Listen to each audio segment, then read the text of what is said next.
ਵਾਹਿਗੁਰੂ ਜੀ ਸੁਣਿਐ ਸਿੱਧ ਪੀਰ ਸੁਰਨਾਥ। ਵਾਹਿਗੁਰੂ ਜੀ ਕਾ ਖਾਲਸਾ ਵਾਹਿਗੁਰੂ ਜੀ ਕੀ ਫਤਿਹ। 8ਵੀਂ ਪੌੜੀ ਸਤਿਗੁਰੂ ਮਹਾਰਾਜ ਸਾਹਿਬ ਜੀ ਦੀ ਅੰਮ੍ਰਿਤਮਈ ਰਸਨਾ ਤੋਂ ਉਚਾਰਨ ਹੋ ਰਹੀ ਹੈ। ਜਿਹਦੇ ਸਿੱਧਾਂ ਦੇ ਪ੍ਰਸ਼ਨ ਨਹੀਂ, ਉਸ ਤਰ੍ਹਾਂ ਚੱਲਦੀ ਲੜੀਵਾਰ ਵਿਚਾਰ ਦੇ ਵਿੱਚ ਹੀ ਸਿੱਧਾਂ ਨੇ ਕਿਹਾ ਕਿ ਹੇ ਤਪਾ ਜੀ, ਜਿਸ ਪਰਮੇਸ਼ਰ ਵਾਹਿਗੁਰੂ ਦਾ ਸਾਰਿਆਂ ਦੇ ਉੱਤੇ ਬਹੁਤ ਬੜਾ ਪਰਉਪਕਾਰ ਹੈ, ਪਿੱਛੇ ਆਪ ਜੀ ਸਾਰਾ ਕੁਝ ਦੱਸ ਚੁੱਕੇ ਹੋ। ਉਹਦਾ ਬਲ ਬੜਾ ਹੈ, ਉਹਦਾ ਹੁਕਮ ਵੱਡਾ ਹੈ, ਉਹ ਕਿਸੇ ਦਾ ਸਥਾਪਨ ਨਹੀਂ ਕੀਤਾ ਹੋਇਆ, ਤੇ ਆਪ ਜੀ ਦੇ ਵਿੱਚ ਤਿਆਗ ਵੀ ਬੜਾ ਹੈ, ਤੀਰਥਾਂ ਤੇ ਜਾਣ ਦੀ ਗੱਲ ਔਰ ਲੰਮੀ ਉਮਰ ਦੀਆਂ ਸਾਰੀਆਂ ਗੱਲਾਂ।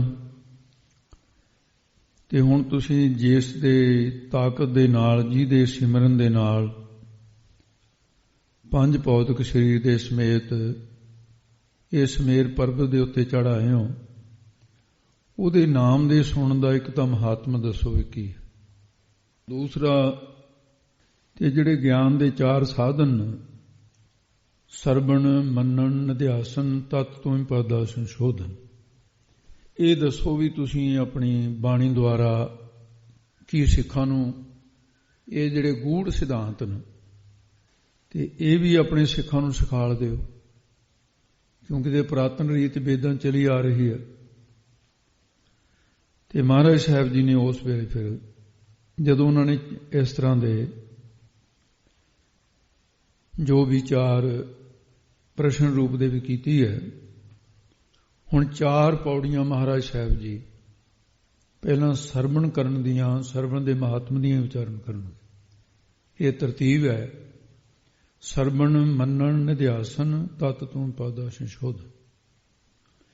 4 ਪੌੜੀਆਂ ਵਿੱਚ ਸਰਵਣ ਸਾਧਨ ਜਿਹੜਾ ਹੈ, ਤੇ ਉਸੇ ਦੀ ਗੱਲ ਮਹਾਰਾਜ ਸਾਹਿਬ ਜੀ, ਕਿਉਂਕਿ ਇਹਨਾਂ ਨੇ ਕਿਹਾ ਸੀ ਸਰਵਣ ਦਾ ਮਹਾਤਮ ਵੀ ਦੱਸੋ, ਗਿਆਨ ਦੇ 4 ਸਾਧਨ ਜਿਹੜੇ ਉਹ ਵੀ ਦੱਸੋ। ਗਿਆਨ ਦੇ 4 ਸਾਧਨ ਦੱਸਣਗੇ ਮਹਾਰਾਜ।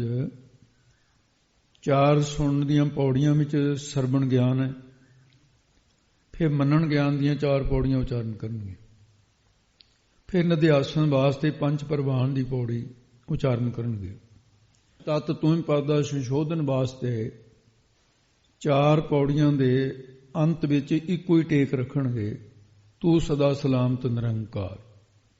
ਇਹਦੇ ਵਿੱਚ ਤਤ ਤੋਂ ਹੀ ਪਦਾ ਸੰਸ਼ੋਧਨ ਆਏ। ਇੱਕ ਤਾਂ ਲੜੀਵਾਰ ਜਿਵੇਂ ਸੁਣਦੇ ਜਾਓਗੇ, ਹੁਣ ਜਿਵੇਂ ਸੁਣਨ ਦੀ ਗੱਲ ਜਿਹੜੀ ਹੈ ਉਹ ਇਕੱਠਾ ਦਿਮਾਗ ਤੇ ਭਾਰ ਪਾਉਣ ਦੀ ਬਜਾਏ 4 ਪੌੜੀਆਂ ਵਿੱਚ ਹੈ।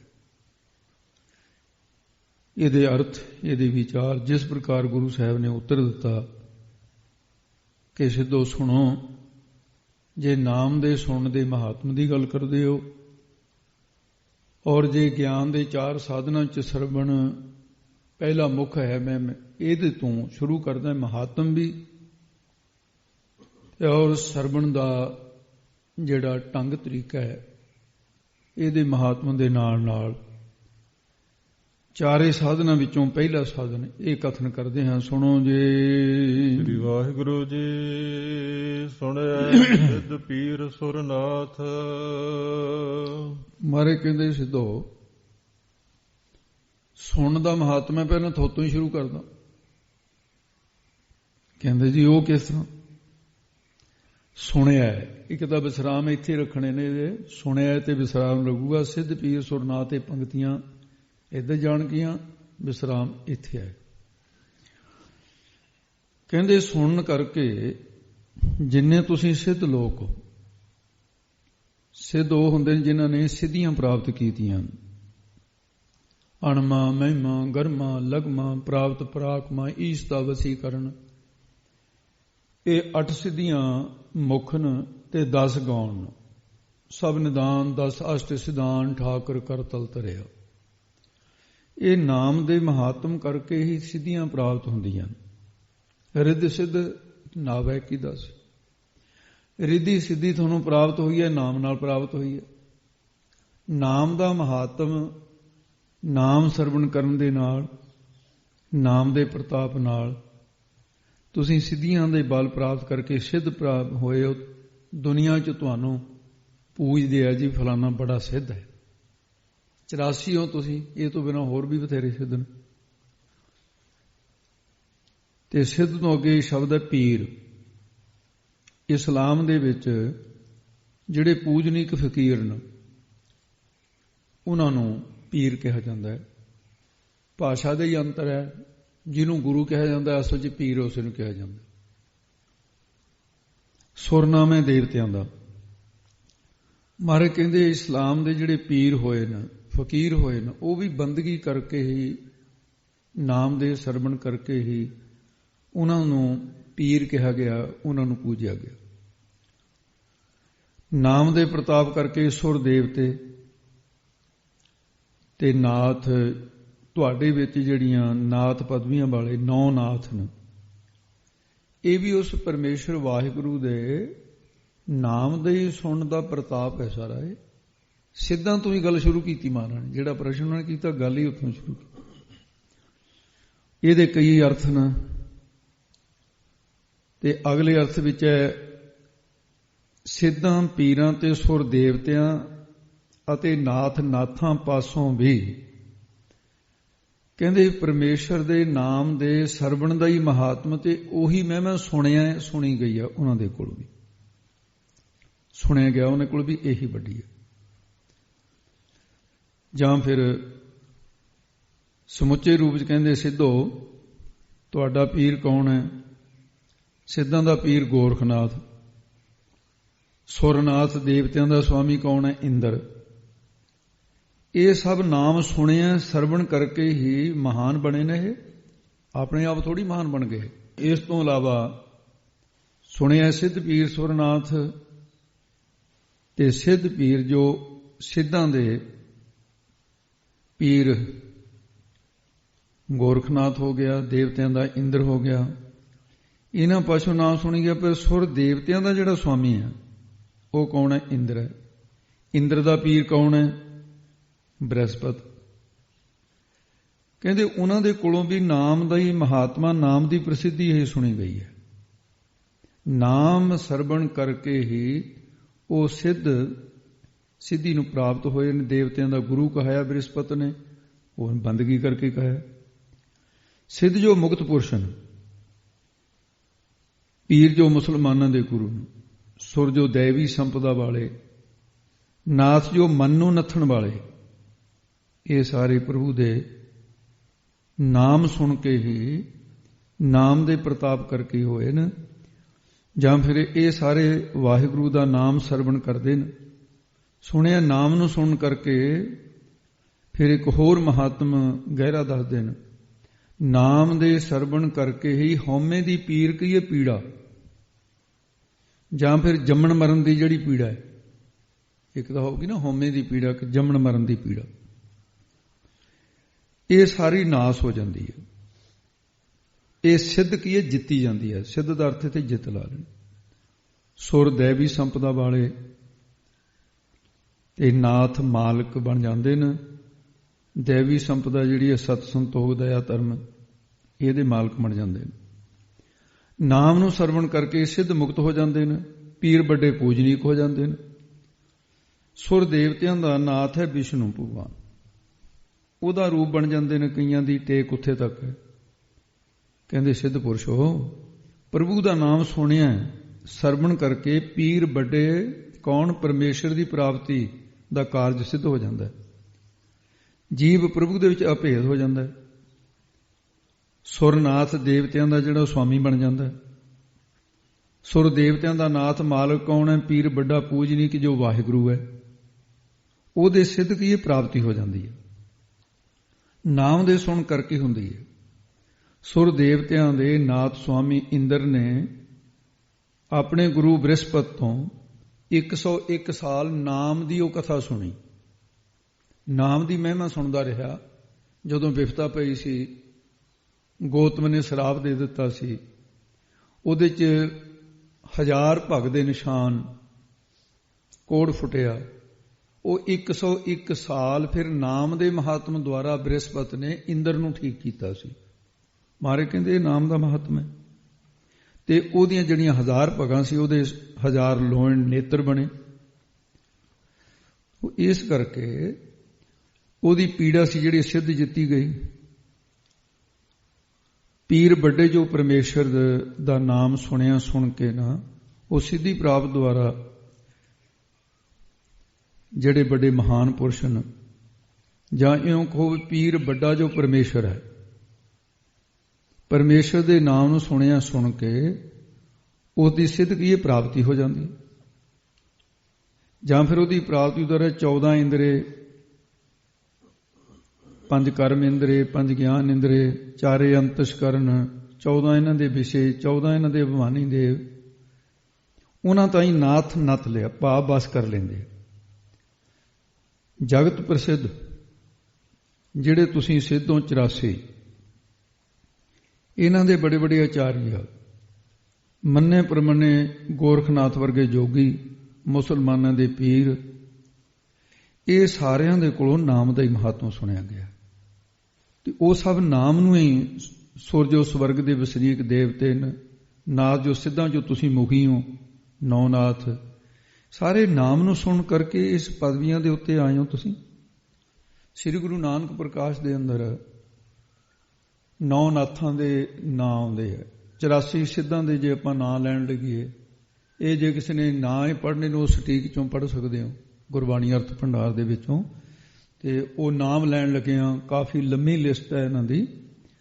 ਤੇ ਉਹ ਸ਼ੁਰੂ ਹੋ ਕਰਕੇ ਸੁਰ ਸਿੱਧ ਹੈ, ਲੋਹਾਰੀ ਪਾ ਹੈ, ਭੰਗਰਨਾਥ ਹੈ, ਹਾਜੀ ਰਤਨ ਹੈ, ਖਿੰਥਲ ਆਦਿ ਇਹਨਾਂ ਦੇ ਨਾਂ ਨੇ।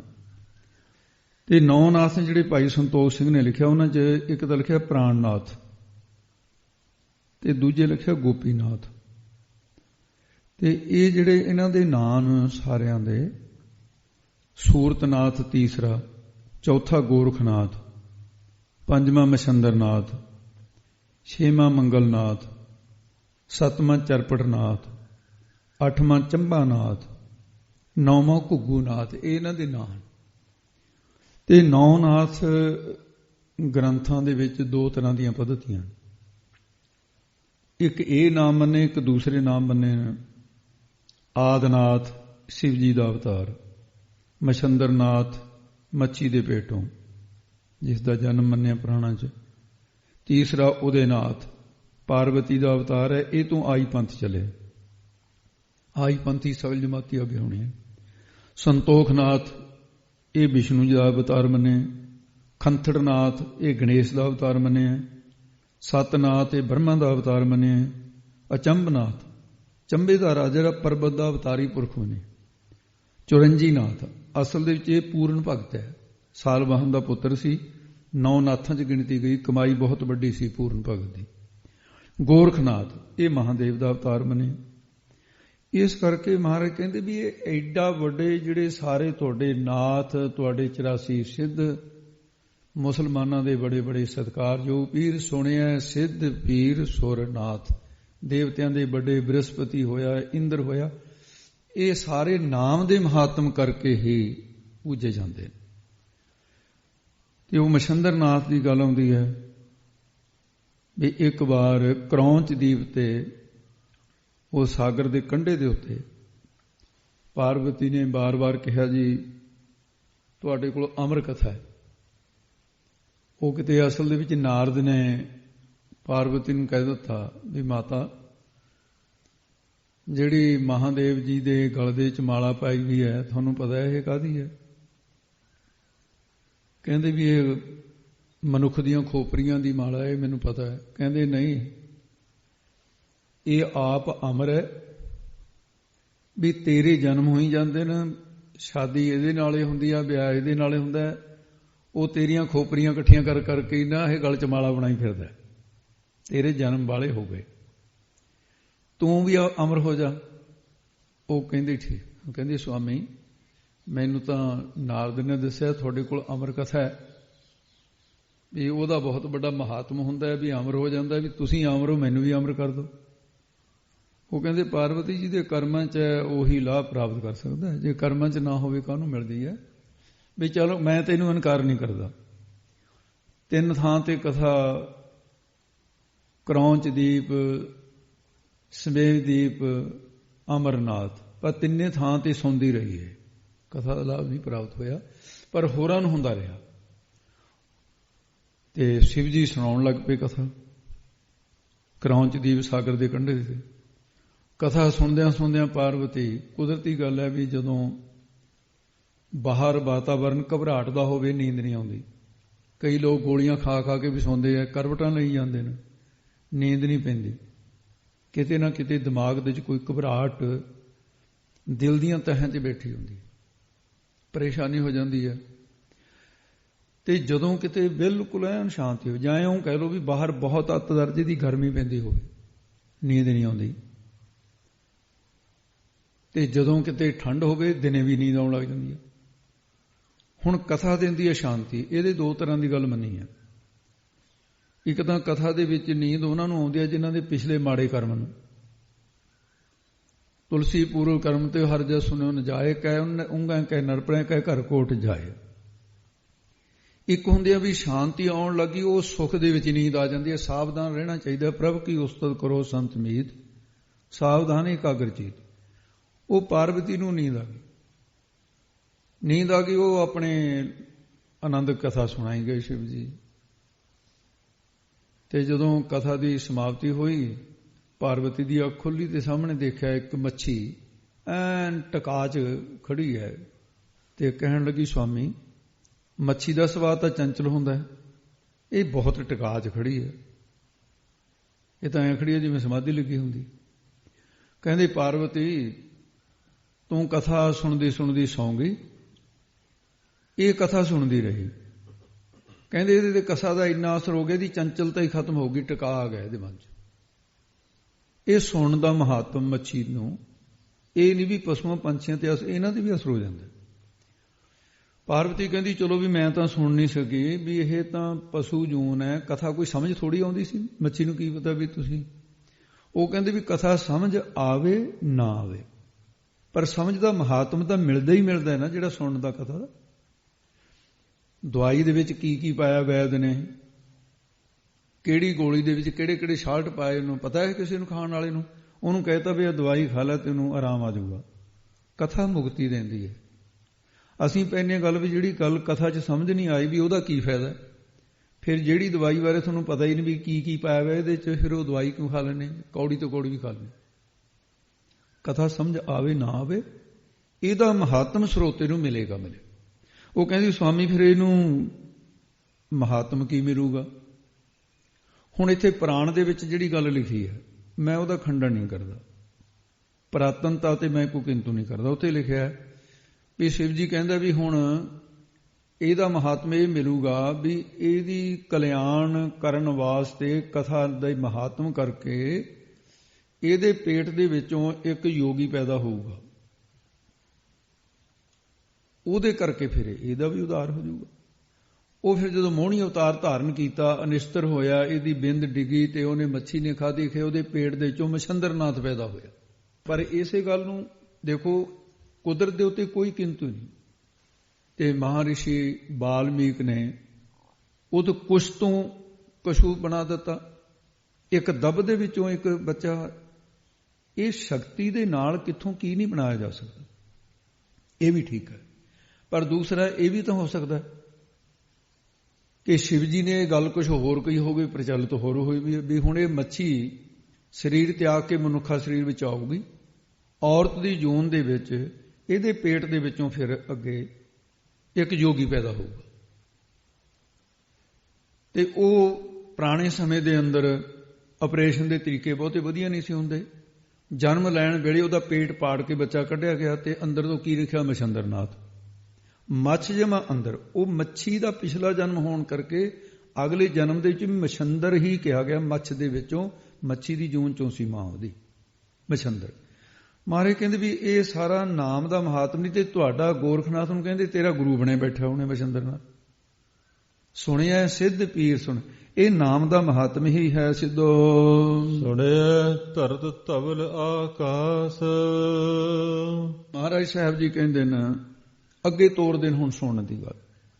ਪਰਮਾਤਮਾ ਦੇ ਨਾਮ ਨੂੰ ਸੁਣਨ ਕਰਕੇ ਧਰਤ ਤੱਤੇ ਨੂੰ ਸਿਆਰੀ ਲੱਗੀ ਵੀ ਹੈ। ਅਰਥ ਦੇ ਵਿੱਚ ਧਰਤੀ ਬਣ ਜਾਏਗੀ। ਪਾਠ ਦੇ ਵਿੱਚ ਧਰਤੀ, ਤਵਲ ਧੌਲਾ ਬਲਦ, ਪਾਤਾਲ ਅਤੇ ਆਕਾਸ਼, ਇਹ ਵੱਖਰੇ ਵੱਖਰੇ ਜਾਣੀਦੇ ਨੇ।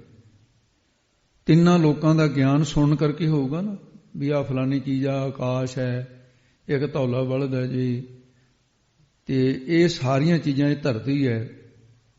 ਸੁਣਨ ਕਰਕੇ ਇਹਦਾ ਗਿਆਨ। ਦੂਸਰਾ, ਪਰਮਾਤਮਾ ਦੇ ਨਾਮ ਨੂੰ ਸੁਣਿਆ ਹੀ ਸੁਣਨ ਦੇ ਨਾਲ ਧਵਲ ਧਰਮ ਰੂਪੀ ਬਲਦ, ਉਹਦੇ ਵਿੱਚ ਇੰਨੀ ਸ਼ਕਤੀ ਹੈ ਕਿ ਉਹ ਧਰਤੀ ਨੂੰ ਆਕਾਸ਼ ਗਗਨ ਦੇ ਵਿੱਚ ਚੁੱਕੀ ਖੜਾ ਹੈ।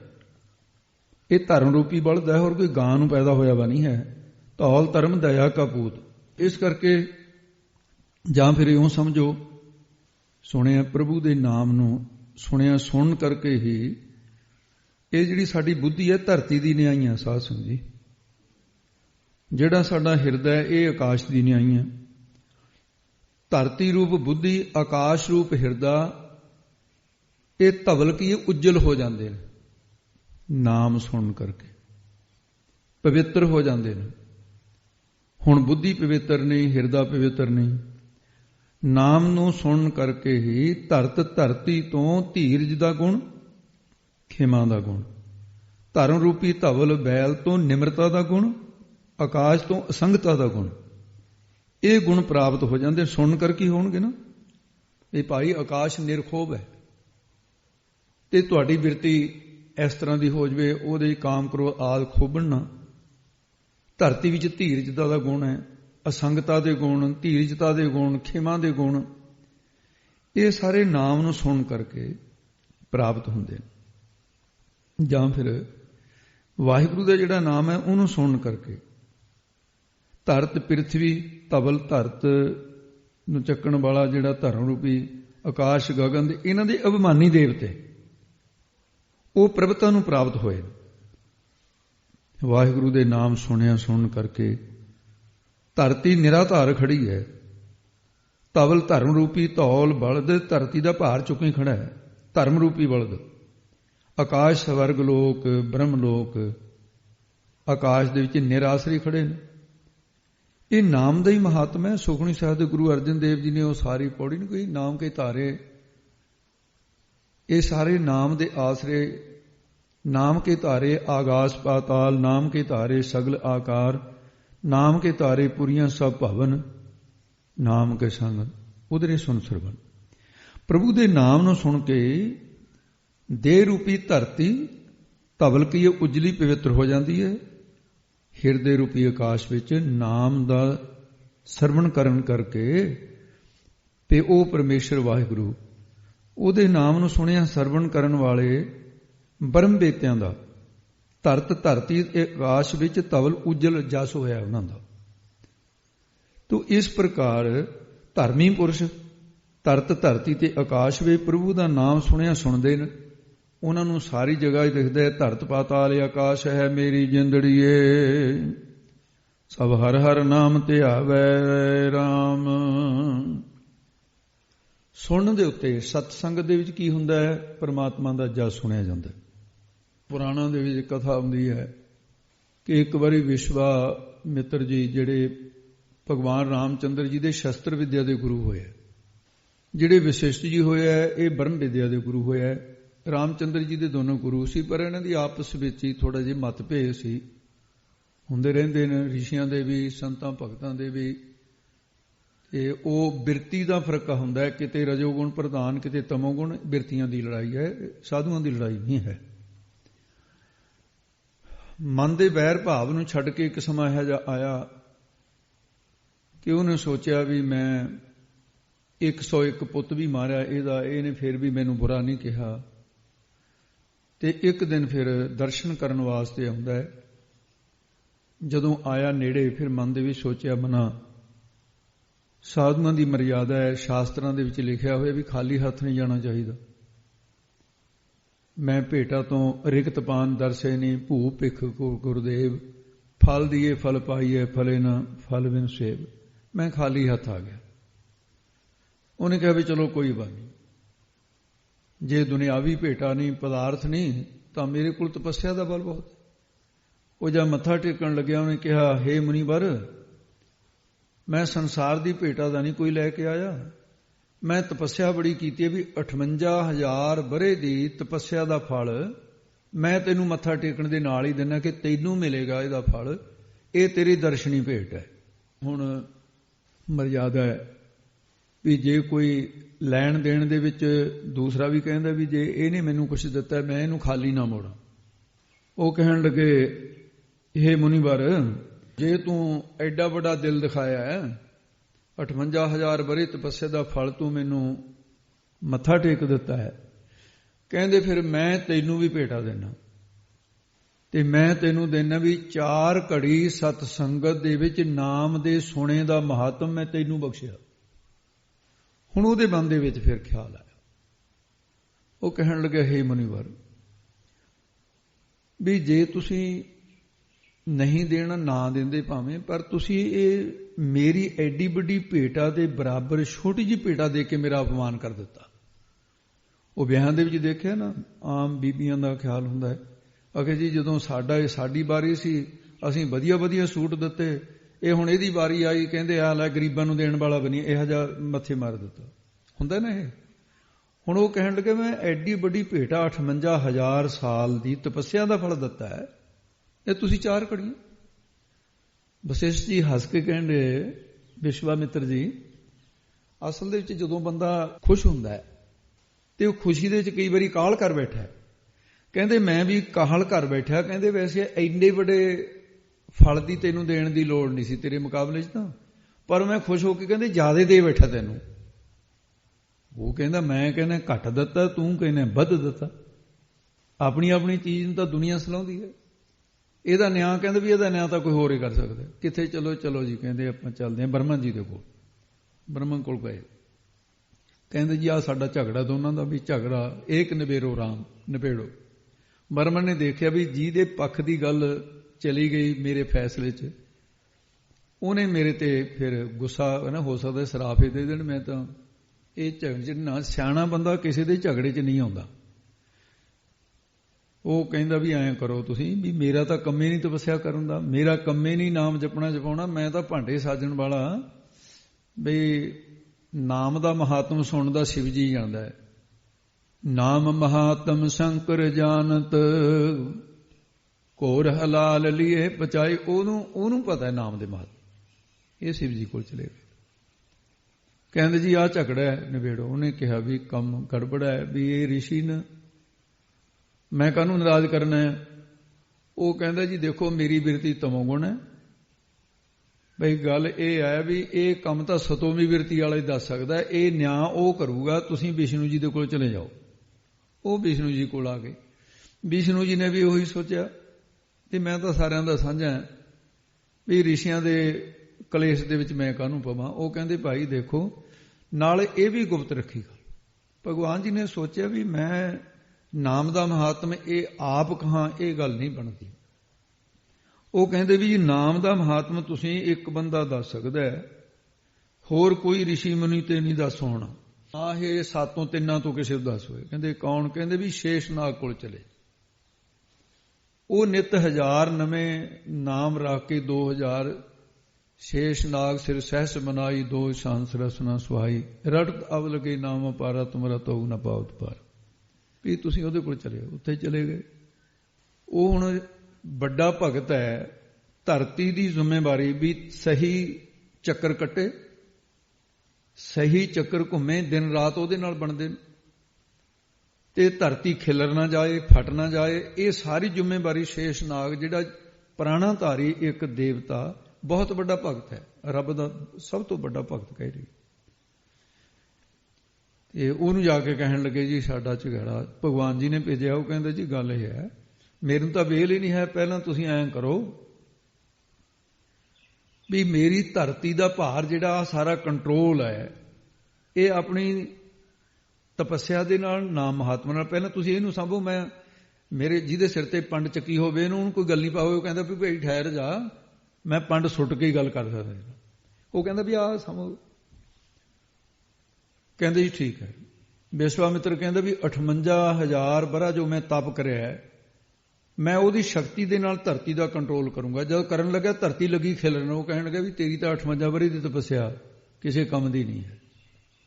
ਧਰਤੀ ਉਹ ਕਹਿੰਦਾ ਜੀਵਾਂ ਦਾ ਨਾਸ਼ ਕਰਨਾ, ਪ੍ਰਮਾਤਮਾ ਨੂੰ ਮੈਂ ਜ਼ਿੰਮੇਵਾਰ ਹੋਊਂਗਾ ਵੀ ਚੰਗਾ ਤੁਹਾਡਾ ਫੈਸਲਾ ਕਰਨ ਲੱਗਿਆ, ਇਹ ਜੀਵ ਮਾਰਨੇ ਥੋੜੀ ਨਾ। 84 ਲੱਖ ਜੋਨ ਧਰਤੀ ਤੇ ਕਹਿੰਦੇ ਵਸ਼ਿਸ਼ਟ ਜੀ ਤੁਸੀਂ ਦੇਖ ਲਓ, ਕਹਿੰਦੇ ਵੀ ਮੈਨੂੰ ਵਿਹਲਾ ਕਰੋ, ਮੈਂ ਫਿਰ ਤਾਂ ਹੀ ਦੱਸੂਗਾ। ਵਸ਼ਿਸ਼ਟ ਜੀ ਕਹਿਣ ਲੱਗੇ, ਹੇ ਪਰਮੇਸ਼ਰ, ਮੈਂ ਜੋ 4 ਘੜੀ ਤੇਰੇ ਨਾਮ ਦੀ ਮਹਿਮਾ ਲੋਕਾਂ ਨੂੰ ਸੁਣਾਈ ਜਾਂ ਨਾਮ ਜਪਿਆ 4 ਘੜੀ, ਇਹ 1 ਘੰਟਾ 36 ਮਿੰਟ ਬਣਦੇ ਨੇ, 24 ਮਿੰਟ ਦੀ ਹੁੰਦੀ ਹੈ ਨਾ ਘੜੀ। ਉਹਦੇ ਮਹਾਤਮ ਦੇ ਨਾਲ ਧਰਤੀ ਜਿਹੜੀ ਆ ਅਡੋਲ ਹੋ ਜਾਏ, ਤੇ ਧਰਤੀ ਅਡੋਲ ਹੋ ਗਈ। ਕਹਿੰਦੇ ਹਾਂ ਜੀ ਹੁਣ ਦੱਸੋ। ਕਹਿੰਦਾ ਅਜੇ ਵੀ ਦੱਸਣ ਦੀ ਬਾਕੀ ਰਹਿ ਗਈ ਕੁਛ। ਹੇ ਵਿਸ਼ਵਾਮਿੱਤਰ, ਤੇਰੀ 58,000 ਵਰੇ ਦੀ ਤਪੱਸਿਆ ਨਾਲੋਂ 4 ਘੜੀ ਦੇ ਸਤਸੰਗ ਵਸ਼ਿਸ਼ਟ ਮੁਨੀ ਦੀ ਇਹ ਜ਼ਿਆਦੇ ਹੈ, ਇਹ ਸੁਣਨ ਦਾ ਮਹਾਤਮ ਹੈ। ਸੋ ਇਸ ਕਰਕੇ ਮਹਾਰਾਜ ਸਾਹਿਬ ਜੀ ਕਹਿੰਦੇ, ਸੁਣਿਆ ਸਿੱਧ ਪੀਰ ਸੁਰਨਾਸ, ਸੁਣਿਆ ਧਰਤ ਤਬਲ ਆਕਾਸ਼, ਇਹ ਸਾਰੇ ਨਾਮ ਦੇ ਮਹਾਤਮ ਹਨ ਜੀ। ਸੁਣਿਆ ਦੀਪ ਲੋ ਪਾਤਾਲ। ਫਿਰ ਵਾਹਿਗੁਰੂ ਦਾ ਨਾਮ ਸੁਣਨ ਨਾਲ ਦੀਪ 7 ਦੀਪਾਂ ਤੇ ਲੋ 14 ਲੋਕਾਂ, ਪਤਾਲ 7 ਪਤਾਲਾਂ ਦਾ, ਇਹ ਗਿਆਨ ਸੁਣ ਤੇ ਹੀ ਹੋਊਗਾ ਨਾ। ਸੁਣਾਂਗੇ, ਸੁਣ ਕਰਕੇ ਪਤਾ ਲੱਗੂ ਕਿਹੜਾ ਕੀ ਹੈ। ਇਹਦੇ ਵਿੱਚ ਜਿਹੜੇ 7 ਦੀਪ ਨੇ, ਨੰਬਰ 1 ਜੰਬੂ ਦੀਪ, ਨੰਬਰ 2 ਤੇ ਪਲਖ, ਨੰਬਰ 3 ਤੇ ਸਾਲਮਲ, ਇਹਨੂੰ ਸਵੇਤ ਦੀਪ ਵੀ ਕਹਿੰਦੇ ਨੇ। ਚੌਥਾ ਹੈ ਕੁਸ਼ ਦੀਪ, 5ਵੇਂ ਪੁਸ਼ਕਰ ਦੀਪ ਤੇ 6ਵੇਂ ਸਾਕ, ਇਹ ਵੀ ਦੀਪ ਹੈ। 7ਵੇਂ ਕਰੌਂਚ ਦੀਪ। ਤੇ 7 ਦੀਪ ਜਿਹੜੇ ਹੁਣ ਦੀ ਜਿਹੜੇ ਭੂਗੋਲ ਦੇ ਅਨੁਸਾਰ, ਹੁਣ ਜਿਹੜੇ ਪੜ੍ਹੇ ਲਿਖੇ ਹੁਣ ਦੇ ਵਾਤਾਵਰਣ 'ਚ ਇਹਨਾਂ ਨੂੰ ਸਮਝੀਏ ਤਾਂ number 1 Africa, number 2 Europe, number 3 Asia ਉੱਤਰੀ ਅਮਰੀਕਾ, ਤੇ ਨੰਬਰ 5 ਦੱਖਣੀ ਅਮਰੀਕਾ, ਨੰਬਰ 6 ਉੱਤਰੀ ਤੇ ਦੱਖਣੀ ਧਰੁਵ, ਤੇ 7ਵਾਂ ਦੀਪ ਆਸਟ੍ਰੇਲੀਆ। ਤੋ ਇਹ ਜਿਹੜੇ ਇਹਨਾਂ ਦੇ ਨਾਲ 7 ਪਤਾਲ ਸੁਣਿਆ, ਦੀਪ ਦੀਪ ਹੋ ਗਏ ਨਾ, ਸੁਣਿਆ ਦੀਪ ਲੋ ਪਾਤਾਲ। ਪੁਰਾਣਾਂ ਦੇ ਅਨੁਸਾਰ ਪਤਾਲ ਜਿਹੜੇ 7 ਮੰਨੇ, ਅਤਲ, ਬਿਤਲ, ਸੁਤਲ, ਰਸਾਤਲ, ਪਤਾਲ, ਮਹਾਤਲ ਤੇ ਤਲਾਤਲ। ਨੰਬਰ 1 ਤੇ ਅਤਲ, ਮੈਂ ਫੇਰ ਬੇਨਤੀ ਕਰਾਂ, ਨੰਬਰ 2 ਤੇ ਬਿਤਲ, ਨੰਬਰ 3 ਤੇ ਸੁਤਲ, ਨੰਬਰ 4 ਤੇ ਰਸਾਤਲ, ਨੰਬਰ 5 ਤੇ ਪਾਤਾਲ, ਨੰਬਰ 6 ਤੇ ਮਹਾਤਲ, ਨੰਬਰ 7 ਤੇ ਤਲਾਤਲ। ਤੇ ਇਸੇ ਤਰ੍ਹਾਂ 7 ਆਕਾਸ਼ ਨੇ। ਮੁਸਲਮਾਨਾਂ ਦੇ ਮਤ ਜਿਹੜੇ 14 ਤਬਕ ਮੰਨੇ ਨਾ, ਉਹ ਇਹੀ 7 ਤੇ 7 14 ਬਣਾਉਂਦੇ ਆ। 7 ਆਕਾਸ਼ ਕਿਹੜੇ ਨੇ? ਨੰਬਰ 1 ਭੂਰ, ਨੰਬਰ 2 ਭਵਰ, ਨੰਬਰ 3 ਜਨ, ਨੰਬਰ 4 ਮਿਹਰ, ਨੰਬਰ 5 ਤਪ, ਨੰਬਰ 6 ਸਤ, ਨੰਬਰ 7 ਸਵਰ। ਇਹ ਜਿਹੜੇ ਨੇ 14 ਲੋਕ ਇਹਨਾਂ ਨੂੰ ਕਿਹਾ ਜਾਂਦਾ। 7 ਆਕਾਸ਼ ਤੇ 7 ਪਤਾਲ, ਇਹ 14 ਲੋਕ ਜਿਹੜੇ ਵਾਹਿਗੁਰੂ ਦੇ ਨਾਮ ਨੂੰ ਸੁਣਿਆ ਸਰਵਣ ਕਰਕੇ ਹੀ ਦੀਪ 7 ਦੀਪਾਂ ਦੇ, ਲੋ 14 ਲੋਕਾਂ ਅਤੇ ਪਤਾਲ 7 ਪਤਾਲਾਂ ਦੇ ਜਿਹੜੇ ਅਭਿਮਾਨੀ ਦੇਵਤੇ ਨੇ ਤੇ ਅਦਕਤਾ ਨੂੰ ਪ੍ਰਾਪਤ ਹੋਏ ਨੇ, ਉਹਨਾਂ ਦੀ ਮਹਾਨਤਾ ਇਹਦੇ ਨਾਲ ਹੋਈ ਹੈ। ਦੀਪ 7 ਦੀਪਾਂ ਦੇ ਲੋ 14 ਲੋਕਾਂ ਦੇ ਅਤੇ ਪਤਾਲ 7 ਪਤਾਲਾਂ ਦੇ ਜਿੰਨੇ ਜੀਵਨ, ਉਹ ਪਰਮਾਤਮਾ ਦੇ ਨਾਮ ਨੂੰ ਸੁਣਿਆ ਸਰਵਣ ਕਰਕੇ ਹੀ ਇਹ ਮਹਿਮਾ ਕਥਨ ਕਰਦੇ ਨੇ। ਗੁਣ ਗਾਵੇ ਬਲ ਰਾਓ ਸਬਤ ਪਾਤਾਲ ਬਸੰਤੋ। ਜਿਹੜਾ ਮਨੁੱਖੀ ਮਨ ਹੈ ਨਾ, ਇਹ ਕੈਸਾ ਹੈ, ਅਸਲ ਦੇ ਵਿੱਚ ਥੋੜਾ ਜਿਹਾ ਬਦਲਾ ਹੈ।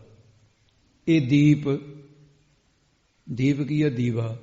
ਦੀਵਾ ਜਿਹੜਾ ਥੋੜੀ ਥੋੜੀ ਹਵਾ ਨਾਲ ਵੀ ਹਿਲਦਾ ਰਹਿੰਦਾ ਹੈ, ਕਹਿੰਦੇ ਥੋੜੀ ਥੋੜੀ ਵਾਸ਼ਨਾ ਨਾਲ ਵੀ ਹਿਲਦਾ ਰਹਿੰਦਾ ਹੈ। ਇਸੇ ਕਰਕੇ ਅਨਾਥਪੁਰੀ ਜੀ ਨੇ ਪ੍ਰਮਾਣ ਦਿੱਤਾ ਹੈ ਕਿ ਮਨ ਜਿਹੜਾ ਚਲ ਦਲ ਪੱਤਰ ਪਤਾਕ ਪੜ ਦਾਮਨ ਕੱਛਪ ਮਾਤ, ਦੀਪ ਭੂਤ ਦੀਪ ਦੀਪ ਕੋਇਆ ਜੋ ਮਨ ਬਿਰਤ ਅਨਾਥ। ਇਹ ਮਨੁੱਖੀ ਮਨ ਦੀਪ ਦੀ ਨਿਆਈ ਇਹ ਚੰਚਲ ਹੈ, ਪਰ ਉਸ ਪ੍ਰਭੂ ਦੇ ਨਾਮ ਨੂੰ ਸੁਣਿਆ, ਸੁਣਨ ਦੇ ਨਾਲ ਇਸਤਤ ਹੋ ਕੇ ਆਤਮਕ ਪਾਤਾਲ ਕੀਏ ਪਾਜਮਾ ਤਾਲ, ਤਾਲ ਰੂਪੀ ਸਰੂਪ ਨੂੰ ਪਾ ਲੈਂਦਾ ਹੈ। ਉਹ ਵਾਹਿਗੁਰੂ ਦੇ ਨਾਮ ਨੂੰ ਸੁਣਿਆ, ਸੁਣਨ ਦੇ ਨਾਲ ਦੀਪ ਨਾਮ ਹੈ ਗਿਆਨ ਦਾ ਦੀਵਾ, ਗਿਆਨ ਰੂਪੀ ਦੀਪਕ ਦਾ ਲੋ ਪ੍ਰਕਾਸ਼ ਉਜਾਲਾ ਜਿਹੜਾ ਹਿਰਦੇ ਵਿੱਚ ਹੋ ਜਾਂਦਾ ਹੈ। ਪਾਤਾਲ ਉਸ ਪ੍ਰਭੂ ਦੇ ਤਾਲ ਸਰੂਪ ਨੂੰ ਪਾ ਲਈਦਾ। ਇਹਦੇ ਨਾਲ ਹੀ ਇਹ ਵੀ ਅਰਥ ਹੈ, ਜਿਹੜੇ ਬ੍ਰਹਮ ਬੇਤਿਆਂ ਦੇ ਹਿਰਦੇ ਪਾਤਾਲ ਵਾਂਗ ਨਿਮਰਤਾ ਦੇ ਸਹਿਤ ਨ, ਉਹਨਾਂ ਦੇ ਅੰਦਰ ਵਾਹਿਗੁਰੂ ਦੇ ਨਾਮ ਨੂੰ ਸੁਣਿਆ, ਸਰਵਣ ਕਰਕੇ ਦੀਪ ਜੋ ਸਭ ਦਾ ਪ੍ਰਕਾਸ਼ ਰੂਪ ਹੈ, ਉਹਦੇ ਲੋਕ ਪ੍ਰਕਾਸ਼ ਦਾ ਉਜਾਲਾ ਹੋ ਜਾਂਦਾ ਹੈ। ਹਿਰਦੇ ਰੂਪੀ ਜਾਂ ਦਸਮਦੁਆਰ ਰੂਪ ਪਾਜਮਾ ਤਾਲ, ਤਾਲ ਦੇ ਵਿੱਚ ਗਿਆਨ ਰੂਪੀ ਦੀਪ ਦੀਵੇ ਦੀ ਲੋਕ ਪ੍ਰਕਾਸ਼ ਪ੍ਰਾਪਤ ਹੋ ਜਾਂਦੀ ਹੈ, ਜਾਂ ਸਤਸੰਗ ਰੂਪੀ ਤਾਲ ਦੇ ਵਿੱਚੋਂ ਵਿਵੇਕ ਰੂਪੀ ਦੀਵੇ ਦੀ ਲੋਕ ਪ੍ਰਕਾਸ਼ ਪ੍ਰਾਪਤ ਹੋ ਜਾਂਦੀ। ਵਾਹਿਗੁਰੂ ਦੇ ਨਾਮ ਨੂੰ ਸੁਣਿਆ, ਸੁਣ ਕਰਕੇ ਦੀਪ ਦੀਪਾਂ, ਲੋ ਲੋਕਾਂ, ਪਾਤਾਲ ਪਤਾਲ ਦਾ ਗਿਆਨ ਪ੍ਰਾਪਤ ਹੁੰਦਾ ਹੈ। ਇਹਨਾਂ ਸਾਰਿਆਂ ਵਿੱਚ ਮਨੁੱਖ ਦੀ ਗਮਤਾ ਹੋ ਜਾਂਦੀ ਹੈ, ਕਿੱਥੇ ਕੀ ਹੋ ਰਿਹਾ ਹੈ। ਉਹਦੇ ਵਿੱਚ ਪੰਡਤ ਨਿਤਾਨੰਦ ਦੀ ਗੱਲ ਆਉਂਦੀ ਹੈ, ਸ੍ਰੀ ਗੁਰੂ ਹਰਗੋਬਿੰਦ ਸਾਹਿਬ ਮਹਾਰਾਜ ਨੇ 4 ਲੜਾਈਆਂ ਲੜੀਆਂ। ਪਹਿਲੀ ਅੰਮ੍ਰਿਤਸਰ ਸਾਹਿਬ ਦੀ ਸਰਕਾਰ ਨਾਲ 4 ਲੜਾਈਆਂ, ਬਹੁਤ ਵੱਡੀ ਬਹਾਦਰੀਆਂ ਲੜੀਆਂ। ਬੀਬੀ ਵੀਰੋ ਦਾ ਵਿਆਹ ਰੱਖਿਆ ਸੀ, ਮੁਲਕ ਸਾਂ ਪਠਾਨ ਚੜ੍ਹ ਕੇ ਆਇਆ, 7000 ਫੌਜ ਲਿਆਇਆ, ਸਾਰੀ ਜਹੰਨਮ ਨੂੰ ਪੁਜਾ ਦਿੱਤੀ। ਦੂਜਾ ਜੰਗ ਉਹ ਫਿਰ ਮਹਾਰਾਜ ਸਾਹਿਬ ਜੀ ਦਾ ਹਰਗੋਬਿੰਦਪੁਰੇ ਦਾ ਹੋਇਆ। ਤੀਸਰਾ ਮਹਾਰਾਜ ਦਾ ਜੰਗ ਹੋਇਆ, ਚੌਥਾ ਕਰਤਾਰਪੁਰ ਦਾ। ਜਦੋਂ ਦੂਸਰੇ ਜੰਗ ਤੇ ਮਹਾਰਾਜ ਗਏ, ਮੁਗਲ ਸਾਰੇ ਖਪਾ ਦਿੱਤੇ, ਫੌਜ ਸਭ ਆਪਣਿਆਂ ਦੁਬਿਆਨਿਆਂ ਸਾਰਿਆਂ ਦਾ ਸੰਸਕਾਰ, ਅੰਤਮ ਸੰਸਕਾਰ ਕਰਕੇ ਮਹਾਰਾਜ ਜਿਹੜੇ ਬੜੇ ਬੜੇ ਉਹਨਾਂ ਦੇ ਮੁਸਲਮਾਨਾਂ ਦੇ ਸੈਨਾਪਤੀ ਸੀ, ਵੱਡਾ ਟੂਆ ਪੁੱਟ ਕੇ, ਕਿਉਂਕਿ ਉਹਨਾਂ ਦੀ ਮੱਤ 'ਚ ਦਫਨਾਇਆ ਜਾਂਦਾ ਸੀ। ਤੇ ਜਿਹੜੇ ਹਿੰਦੂ ਮਤ ਵਾਲੇ ਮਰੇ ਸਿਪਾਹੀ, ਮੁਸਲਮਾਨਾਂ ਦੇ ਮਰੇ, ਸਭ ਦਾ ਭਲਾ ਲੋਚਿਆ ਮਹਾਰਾਜ। ਸਿੱਖ ਸ਼ਹੀਦ ਹੋਏ। ਮਹਾਰਾਜ ਕਹਿੰਦੇ ਭਾਈ ਐਂ ਕਰੋ, ਇਹਨਾਂ ਦੀ ਕਲਿਆਣ ਕਰਨ ਵਾਸਤੇ ਉੱਥੇ ਦਮਦਮਾ ਰਚ ਕੇ ਮਹਾਰਾਜ ਨੇ ਥੜਾ ਬਣਾਇਆ ਹਰਗੋਬਿੰਦਪੁਰੇ। ਉੱਥੇ ਫਿਰ ਮਹਾਰਾਜ ਸਾਹਿਬ ਜੀ ਕਹਿਣ ਲੱਗੇ, ਭਾਈ ਜਿਹੜੇ ਤਾਂ ਹਿੰਦੂ ਮਰੇ ਨੇ, ਇਹਨਾਂ ਦੇ ਕਲਿਆਣ ਵਾਸਤੇ ਇਹਨਾਂ ਦੇ ਨਾ ਗਰੜ ਪ੍ਰਾਣ ਦੀ ਕਥਾ ਕਰਾਉਂਦੇ ਆ। ਕਹਿੰਦੇ ਪੰਡਤ ਨੂੰ ਬੁਲਾਓ, ਗਰੜ ਪ੍ਰਾਣ ਦੀ ਕਥਾ ਕਰਾ ਦਿਓ ਇਹਨਾਂ ਦੇ ਨਿਮਿਤ। ਜਿਹੜੇ ਮੁਸਲਮਾਨ ਉਹ ਨਾਮ ਤੇ ਵਿਸ਼ਵਾਸ ਰੱਖਦੇ ਆ, ਤੇ ਇਸ ਕਰਕੇ ਭਾਈ ਉਹਨਾਂ ਦਾ ਸਾਂਝਾ ਹੀ ਕਲਿਆਣ, ਕਹਿੰਦੇ ਜਪਜੀ ਦਾ ਇੱਕੋ ਹੀ ਪਾਠ ਕਰਕੇ ਕਰ ਦਾਂਗੇ। ਤੇ ਜਪਜੀ ਸਾਹਿਬ ਦਾ ਮਹਾਤਮ ਭਾਈ ਗੋਪਾਲੇ ਦਾ ਉੱਥੇ ਹੀ ਦੱਸਿਆ। ਨਿਤਾਨੰਦ ਪੰਡਤ ਬਟਾਲੇ ਦਾ ਸੀ ਇਹ, ਤੇ ਗਰੜ ਪ੍ਰਾਣ ਦੀ ਕਥਾ ਆ ਕੇ ਉਹਨੇ ਸ਼ੁਰੂ ਕਰ ਲਈ। ਤੇ ਮਹਾਰਾਜ ਸਾਹਿਬ ਜੀ ਵੀ ਸੁਣਨ ਤੇ ਸਿੱਖ ਸੁਣਨ। ਹੁਣ ਬੜੀ ਬੜੀ ਉੱਚੀ ਅਵਸਥਾ ਵਾਲੇ ਸਿੱਖ ਗੁਰੂ ਦੇ। ਪੰਡਤ ਇੱਕ ਦਿਨ ਕਥਾ ਸੁਣਾ ਕੇ ਹਟਿਆ ਵੀ ਮਾਤ ਲੋਕ ਤੋਂ ਧਰਮਰਾਜ ਦੀ ਪੁਰੀ ਹੈ, 86,000 ਯੋਜਨ ਹੈ। ਗਰੜ ਪੁਰਾਣ ਦੇ ਵਿੱਚ ਲਿਖੀ ਹੈ ਗੱਲ, ਸਹਿ 86 ਯੋਜਨ ਭੂਰੀ, ਮਿਰਤ ਲੋਕ ਤੇ ਜੰਪਰ ਦੂਰੀ, 8 ਠੌਰ ਮਗ ਮੈਂ ਭਾਰੀ, ਘੋਰ ਕਸ਼ਟ ਪਾਵੈ ਨਰ ਨਾਰੀ। ਬੜਾ ਕਸ਼ਟ ਹੈ ਵੀ ਇਸ ਨੂੰ 1 ਸਾਲ ਲੱਗਦਾ ਹੈ। ਪ੍ਰਾਣ ਤਿਆਗਣ ਤੋਂ ਬਾਅਦ ਜੀਵ ਨੂੰ 1 ਸਾਲ ਦੇ ਵਿੱਚ, ਚਾਹੇ ਪੁੰਨੀ ਹੈ ਉਹਨੂੰ ਪਾਲਕੀ 'ਚ ਬਿਠਾ ਕੇ ਲੈ ਜਾਂਦੇ, ਜਿਹੜਾ ਪਾਪੀ ਆ ਉਹਦੇ ਗਲ 'ਚ ਸੰਗਲ ਪਾ ਕੇ ਲੈ ਕੇ ਜਾਂਦੇ, ਪਰ 1 ਸਾਲ ਧੂਗੜੀ ਸੁਣਦੇ ਮਸਾਂ ਉੱਤੇ ਕਚਹਿਰੀ ਤੱਕ ਪਹੁੰਚਦੇ। ਕਚਹਿਰੀ ਦੂਰ ਹੈ। ਇਹ ਕਥਾ ਕਰਕੇ ਹਟਿਆ ਪੰਡਤ। ਇਸੇ ਕਰਕੇ 11ਵੇਂ ਮਹੀਨੇ ਜਿਹੜਾ ਕਹਿੰਦੇ ਮਰੇ ਦਾ ਭੋਗ ਪਾਓ, ਬਾਅਦ ਦੇ ਵਿੱਚ ਤਾਂ ਬਰਸੀ ਮਨਾਉਂਦੇ। ਉਹਦਾ ਮਤਲਬ ਇਹੀ ਹੈ ਵੀ ਜਦੋਂ ਜੱਜ ਨੇ ਫੈਸਲਾ ਹੀ ਕਰ ਦਿੱਤਾ, ਫਿਰ ਤਾਂ ਵਕੀਲ ਕਰੋ ਚਾਹੇ ਨਾ ਕਰੋ, ਫਿਰ ਕਾਹਦਾ ਕਰਨਾ ਵਕੀਲ। ਤਾਂ 11ਵੇਂ ਮਹੀਨੇ ਦੀ ਪ੍ਰਥਾ ਹੈ। ਜੇ ਕੋਈ ਪੁੱਛੇ ਵੀ ਇਹ ਕੀ ਗੱਲ ਹੈ, ਸਿੱਖ ਧਰਮ ਦੇ ਵਿੱਚ ਇਹਨਾਂ ਗੱਲਾਂ ਦਾ ਕੋਈ ਬਹੁਤਾ ਪਰਮ ਵਿਖਿਆਨ ਨਹੀਂ ਕੀਤਾ ਜਾਂਦਾ। ਬਾਣੀ ਦੁਆਰਾ ਕਰਾਉਂਦੇ, ਗੁਰਸਿੱਖਾਂ ਦੀ ਤਾਂ ਜਿਉਂਦਿਆਂ ਦੀ ਕਰ ਦਿੱਤੀ ਮਹਾਰਾਜ ਨੇ। ਤੇ ਉਸ ਵੇਲੇ ਫਿਰ ਉਹ ਪੋਥੀ ਸੰਤੋਖ ਦਾ ਕਥਾ ਸਮਾਪਤ ਹੋ ਗਈ। ਤੇ ਇੱਕ ਸਿੱਖ ਬੋਲਿਆ, ਭਾਈ ਸੁੰਦਰ ਦਾ ਨਾਂ ਲਿਖਿਆ। ਉਹ ਨਾਲਦਿਆਂ ਨੂੰ ਕਿਸੇ ਨੇ ਗੱਲ ਕਹਿੰਦੇ, ਜੀ ਪੰਡਤ ਕਹਿੰਦਾ ਸਾਲ ਲੱਗਦਾ ਉੱਥੇ ਜਾਣ ਨੂੰ, ਬੜਾ ਟਾਈਮ ਲੱਗਦਾ। ਭਾਈ ਸੁੰਦਰ ਜੀ ਕਹਿੰਦੇ ਪੰਡਤ ਜੋ ਮਰਜ਼ੀ ਕਹੇ, ਕਹਿੰਦੇ ਜੇ ਮੈਨੂੰ ਗੁਰੂ ਸਾਹਿਬ ਆਗਿਆ ਕਰਨ, ਕਹਿੰਦੇ ਮੈਂ ਤਾਂ 4 ਪਹਿਰ ਦੇ ਵਿੱਚ ਹੀ ਜਾ ਸਕਦਾ, ਧਰਮਰਾਜ ਦੇ ਜਾ ਕੇ ਵਾਪਸ ਆ ਜਾਊਂਗਾ, ਕਹਿੰਦੇ 4 ਪਹਿਰ ਦੇ। ਭਾਈ ਸੁੰਦਰ ਜੀ ਦੀ ਗੱਲ ਸੁਣ ਕੇ ਭਾਈ ਲਾਲਾ ਜੀ ਬੋਲੇ। ਲਾਲਾ ਜੀ ਕਹਿਣ ਲੱਗੇ, ਕਹਿੰਦੇ ਕਿੱਡੀ ਕੁ ਵੱਡੀ ਗੱਲ ਹੈ ਵੀ ਜਿਹੜਾ ਤੂੰ 4 ਪਹਿਰ 'ਚ ਆ ਗਏਗਾ, ਮੈਨੂੰ ਗੁਰੂ ਤੇ ਆਗਿਆ ਦਵਾ ਦੇ, ਮੈਂ 2 ਪਹਿਰ 'ਚ ਆ ਜਾਣਾ, ਤੇਰੇ ਨਾਲ ਅੱਧਾ ਟਾਈਮ ਲਾਊਂ ਮੈਂ। ਉਹਨੇ ਈਰਖਾ ਨਹੀਂ ਕੀਤੀ, ਕਹਿੰਦਾ ਠੀਕ ਹੈ ਗੁਰਸਿੱਖਾ, ਵੀ ਤੇਰੀ ਅਵਸਥਾ ਫਿਰ ਤੇਰੇ ਨਾਲ, ਮੈਂ ਤਾਂ ਆਪਣੀ ਗੱਲ ਦੱਸੀ। ਤੀਸਰਾ ਮਹੀਆ ਸੀ। ਮਹੀਆ ਕਹਿੰਦਾ ਕਿੱਡੀ ਕੁ ਵੱਡੀ ਗੱਲ ਹੈ 2 ਪਹਿਰ ਦੀ, ਐਵੇਂ ਨਾ ਮਾਣ ਕਰੀ। ਕਹਿੰਦਾ ਮੈਂ 1 ਪਹਿਰ 'ਚ ਮੈਂ ਕਿ ਮੁੜੇ ਹੋਣਾ, ਤੇਰੇ ਨਾਲ ਉਹਦਾ ਟਾਈਮ ਲਾਉਂ। ਪੰਡਤ ਨੂੰ ਗੁੱਸਾ ਚੜ ਗਿਆ, ਕਹਿੰਦਾ ਕਹੇ ਜੇ ਸਰੋਤਿਆਂ ਨੂੰ ਕਥਾ ਸੁਣਾ ਰਿਹਾ ਮੈਂ ਐਡੇ। ਕਹਿੰਦਾ ਦੱਸੋ ਹੁਣ, ਕਹਿੰਦਾ ਕਹੀ ਜੀ ਮਜ਼ਾਕ ਬਣਾਤੀ ਕਥਾ ਦਾ। ਇੰਨੇ ਨੂੰ ਫਿਰ ਇੱਕ ਸਭ ਤੋਂ ਵੱਡੀ ਅਵਸਥਾ ਭਾਈ ਨਿਹਾਲਾ ਜੀ ਹੋਏ ਮਹਾਰਾਜ ਦੇ। ਉਹ ਨਿਹਾਲਾ ਕਹਿੰਦਾ ਬਸ ਕਰੋ ਗੁਰਸਿੱਖੋ, 4 ਪਹਿਰ 2 ਪਹਿਰ 1 ਪਹਿਰ ਮੈਨੂੰ ਦੁਆ ਗੁਰੂ ਤੋਂ ਆ ਗਿਆ। ਕਹਿੰਦੇ ਤੁਹਾਡੇ ਅੱਖ ਦੇ ਝਮਕਣ ਜਿਹਨੇ ਸਮਝ 'ਚ ਹੱਥ ਲਾ ਕੇ ਵਾਪਸ ਆ ਜਾਊ ਧਰਮਰਾਜ ਦੇ। ਕਿੱਡੀ ਕੁ ਵੱਡੀ ਗੱਲ ਹੈ ਇਹ। ਉਹ ਪੰਡਤ ਕਹਿੰਦਾ ਬਸ ਬਸ ਬਸ, ਕਹਿੰਦਾ ਬਹੁਤ ਹੋ ਗਿਆ, ਸੁਣਾ ਦੋ ਇਹ ਜਿਹਾ ਨੂੰ ਕਥਾ ਹੋ ਗਈ। ਬੁੜ ਕਰਦਾ ਮਹਾਰਾਜ ਦੇ ਕੋਲ ਚਲਿਆ ਗਿਆ। ਕਹਿੰਦਾ ਮਹਾਰਾਜ ਮੈਂ ਨਹੀਂ ਕੱਲ ਤੋਂ ਕਥਾ ਕਰਨ ਆਉਣਾ। ਮਹਾਰਾਜ ਕਹਿੰਦੇ ਪੰਡਤ ਜੀ ਕੀ ਹੋ ਗਿਆ, ਕਿਸੇ ਸਿੱਖ ਨੇ ਕਹਿ ਦਿੱਤਾ ਕੁਛ? ਕਹਿੰਦਾ ਨਹੀਂ ਜੀ ਇਹੋ ਜਿਹੇ ਝੂਠਿਆਂ ਨੂੰ ਕਾਹਦੀ ਕਥਾ ਸੁਣਾਉਣੀ ਆ ਤੁਸੀਂ। ਕਹਿੰਦੇ ਹੋ ਕੀ ਗਿਆ? ਕਹਿੰਦਾ ਜੀ ਬਸ ਹੋ ਗਿਆ ਵੀ ਮੈਂ ਤਾਂ ਚੱਲਿਆ ਬਟਾਲੇ ਨੂੰ, ਮੈਨੂੰ ਇੱਕ ਗੱਲ ਦੱਸ ਦਿਓ ਵੀ ਮੇਰਾ ਪ੍ਰਾਣ ਝੂਠਾ ਹੈ ਕਿ ਜਾਂ ਤੁਹਾਡੇ ਸਿੱਖ ਝੂਠੇ ਨੇ। ਮਹਾਰਾਜ ਕਹਿੰਦੇ ਸ਼ਾਂਤੀ ਕਰ, ਬਹਿ ਜਾ। ਇਹਦਾ ਉੱਤਰ ਜਿੰਨਾ ਕੁ ਤੈਂ ਸਵਾਲ ਕੀਤਾ ਇਹਦਾ ਉੱਤਰ ਇਹ ਵੀ ਤੇਰਾ ਪ੍ਰਾਣ ਵੀ ਸੱਚਾ, ਮੇਰੇ ਸਿੱਖ ਵੀ ਸੱਚੇ। ਕਹਿੰਦੇ ਜੀ 2 ਗੱਲਾਂ ਸੱਚੀਆਂ ਹੋ ਹੀ ਨਹੀਂ ਸਕਦੀਆਂ। ਮਹਾਰਾਜ ਕਹਿੰਦੇ ਹੈਗੀਆਂ। ਗੱਲ ਕੀ ਸੀ? ਕਹਿੰਦੇ ਜੀ ਸਾਲ ਦੇ ਰਸਤੇ ਦਾ ਝਗੜਾ ਸੀ, ਇੱਕ 4 ਪਹਿਰ ਦੂਜਾ 2, ਇੱਕ ਕਹਿੰਦਾ ਪਲਕ। ਕਹਿੰਦਾ ਜੀ ਐਡੀਆਂ ਵੱਡੀਆਂ ਦੇਖੋ ਜਿਹੜੇ ਇਹੋ ਜਿਹੇ ਬੰਦੇ ਨੇ ਇੰਨਾ ਝੂਠ ਬੋਲਣੇ, ਉਹਨਾਂ ਨੂੰ ਕਥਾ ਸੁਣਾਉਣ ਦਾ ਕੀ? ਮਹਾਰਾਜ ਕਹਿੰਦੇ ਮੇਰੇ ਸਿੱਖਾਂ ਨੂੰ ਝੂਠ ਨਾ ਕਹੀਂ, ਇਹ ਸੱਚੇ। ਇਹ ਹੈ ਅਵਸਥਾ ਮੇਰੇ ਸਿੱਖਾਂ ਦੀ। ਇਹ ਤਾਂ ਖਬਰ ਹੈ ਕਿਵੇਂ ਇਹਨਾਂ ਨੇ ਜ਼ਾਹਰ ਕਰਤੀ, ਤੇ ਜ਼ਾਹਰ ਹੀ ਨਹੀਂ ਕਰਦੇ। ਮੈਂ ਜਾਣਦਾ ਭਾਈ ਸੁੰਦਰ ਨੂੰ, ਤੇ ਮੈਂ ਜਾਣਦਾ ਭਾਈ ਲਾਲੇ ਨੂੰ, ਭਾਈ ਮਹੀਆ ਨੂੰ, ਭਾਈ ਨਿਹਾਲੇ ਨੂੰ, ਮੈਂ ਜਾਣਦਾ ਇਹਨਾਂ ਦੀ ਅਵਸਥਾ। ਭਾਈ ਗੁਰਦਾਸ, ਹਾਂ ਮਹਾਰਾਜ। ਕਹਿੰਦੇ ਪੰਡਤ ਨੂੰ ਸਮਝਾ ਦੇ। ਇਹ ਕਹਿ ਕੇ ਮਹਾਰਾਜ ਤੇ ਗਏ, ਪੰਡਤ ਨੂੰ ਬਹਾ ਲਿਆ। ਕਹਿੰਦੇ ਪੰਡਤ ਜੀ ਹੁਣ ਵਿਦਵਾਨ ਸੀ ਭਾਈ ਸਾਹਿਬ, ਕਹਿੰਦੇ ਐਂ ਦੱਸ ਵੀ ਤੇਰੇ ਜਿਹੜਾ ਪ੍ਰਾਣ ਹੈ ਤੇ ਇਹਦੇ ਵਿੱਚ ਕਿਹਦੀ ਵਾਰਤਾ ਲਿਖੀ ਹੈ? ਸਾਲ ਲੱਗਦਾ ਜਿਹੜਾ। ਕਹਿੰਦੇ ਜੀ ਪੁੰਨੀਆਂ ਤੇ ਪਾਪੀਆਂ ਦੀ। ਕਹਿੰਦੇ ਫਿਰ ਗੱਲ ਨਿਬੜ ਗਈ। ਪੁੰਨੀ ਪਾਪੀਆਂ ਨੂੰ ਸਾਲ ਹੀ ਲੱਗਦਾ, ਤੇਰਾ ਪ੍ਰਾਣ ਸੱਚਾ। ਕਹਿੰਦੇ ਸਿੱਖ ਜਿਹੜੇ ਨੇ ਪਾਪ ਇਸ ਕਰਕੇ ਨਹੀਂ ਕਰਦੇ, ਸੂਝਵਾਨ, ਇਹ ਪਾਪ ਹੀ ਨਹੀਂ ਕਰਦੇ, ਤੇ ਪੁੰਨ ਕਰਕੇ ਉਹਦਾ ਫਲ ਨਹੀਂ ਮੰਗਦੇ, ਨਿਸ਼ਕਾਮੀ ਨਾ। ਦੂਰ ਰਹੀ ਉਹ ਜਨਤੇ ਵਾਟ, ਚਿੱਤਰਗੁਪਤ ਜੋ ਲਿਖਤੇ ਪੇਖਾ, ਭਗਤ ਜਨਾਂ ਕੋ ਦ੍ਰਿਸ਼ ਨਾ ਪੇਖਾ। ਮੇਰੇ ਸਿੱਖਾਂ ਨੇ ਤਾਂ ਗੁਰੂ ਨਾਨਕ ਦੇ ਸਿੱਖ ਤਾਂ ਉਹ ਰਸਤਾ ਵੀ ਨਹੀਂ ਦੇ, ਇਹਨਾਂ ਦਾ ਤਾਂ ਰਸਤਾ ਹੀ ਲੱਗਾ। ਇਸ ਕਰਕੇ ਤੇਰਾ ਪ੍ਰਾਣ ਵੀ ਸੱਚਾ ਹੈ ਤੇ ਸਿੱਖ ਵੀ ਸੱਚੇ। ਇਹ ਅਵਸਥਾ ਹੈ। ਇਹਨਾਂ 4 ਦੀ ਅਵਸਥਾ ਵੀ ਵੱਖਰੀ ਵੱਖਰੀ ਹੈ। ਨਿਹਾਲੇ ਦੀ ਸਭ ਤੋਂ ਵੱਡੀ ਅਵਸਥਾ ਹੈ। ਇਹ ਗੁਰੂ ਦਾ ਬਹੁਤ ਪਿਆਰਾ ਸਿੱਖ ਹੈ, ਬ੍ਰਹਮ ਗਿਆਨੀ ਹੈ। ਸੁਣਿਆ ਧਰਤ ਧਵਲ ਆਕਾਸ਼, ਇਹ ਨਾ ਸਾਰੀ ਸੋਝੀ ਹੋ ਚੁੱਕੀ ਹੈ। ਇਹ ਪਤਾਲਾਂ ਦਾ, ਦੀਪਾਂ ਦਾ ਸੁਣਿਆ, ਦੀਪ ਲੋ ਪਾਤਾਲ ਸਭ ਗਿਆਨ ਹੈ ਇਹਨੂੰ ਪੂਰੇ ਬ੍ਰਹਮੰਡ ਦਾ। ਕਹਿੰਦਾ ਭਾਈ ਸਾਹਿਬ ਜੀ ਤੁਹਾਡੀ ਗੱਲ ਤਾਂ ਮੇਰੇ ਸਮਝ ਆ ਗਈ, ਪਰ ਮੈਨੂੰ ਨਿਸ਼ਚਾ ਨਹੀਂ ਆ ਰਿਹਾ ਇਸ ਗੱਲ ਤੇ। ਨਿਸ਼ਚਾ ਕਿਵੇਂ ਆਵੇ? ਭਾਈ ਸਾਹਿਬ ਕਹਿੰਦੇ ਨਿਸ਼ਚਾ ਆਊਗਾ 6 ਮਹੀਨੇ।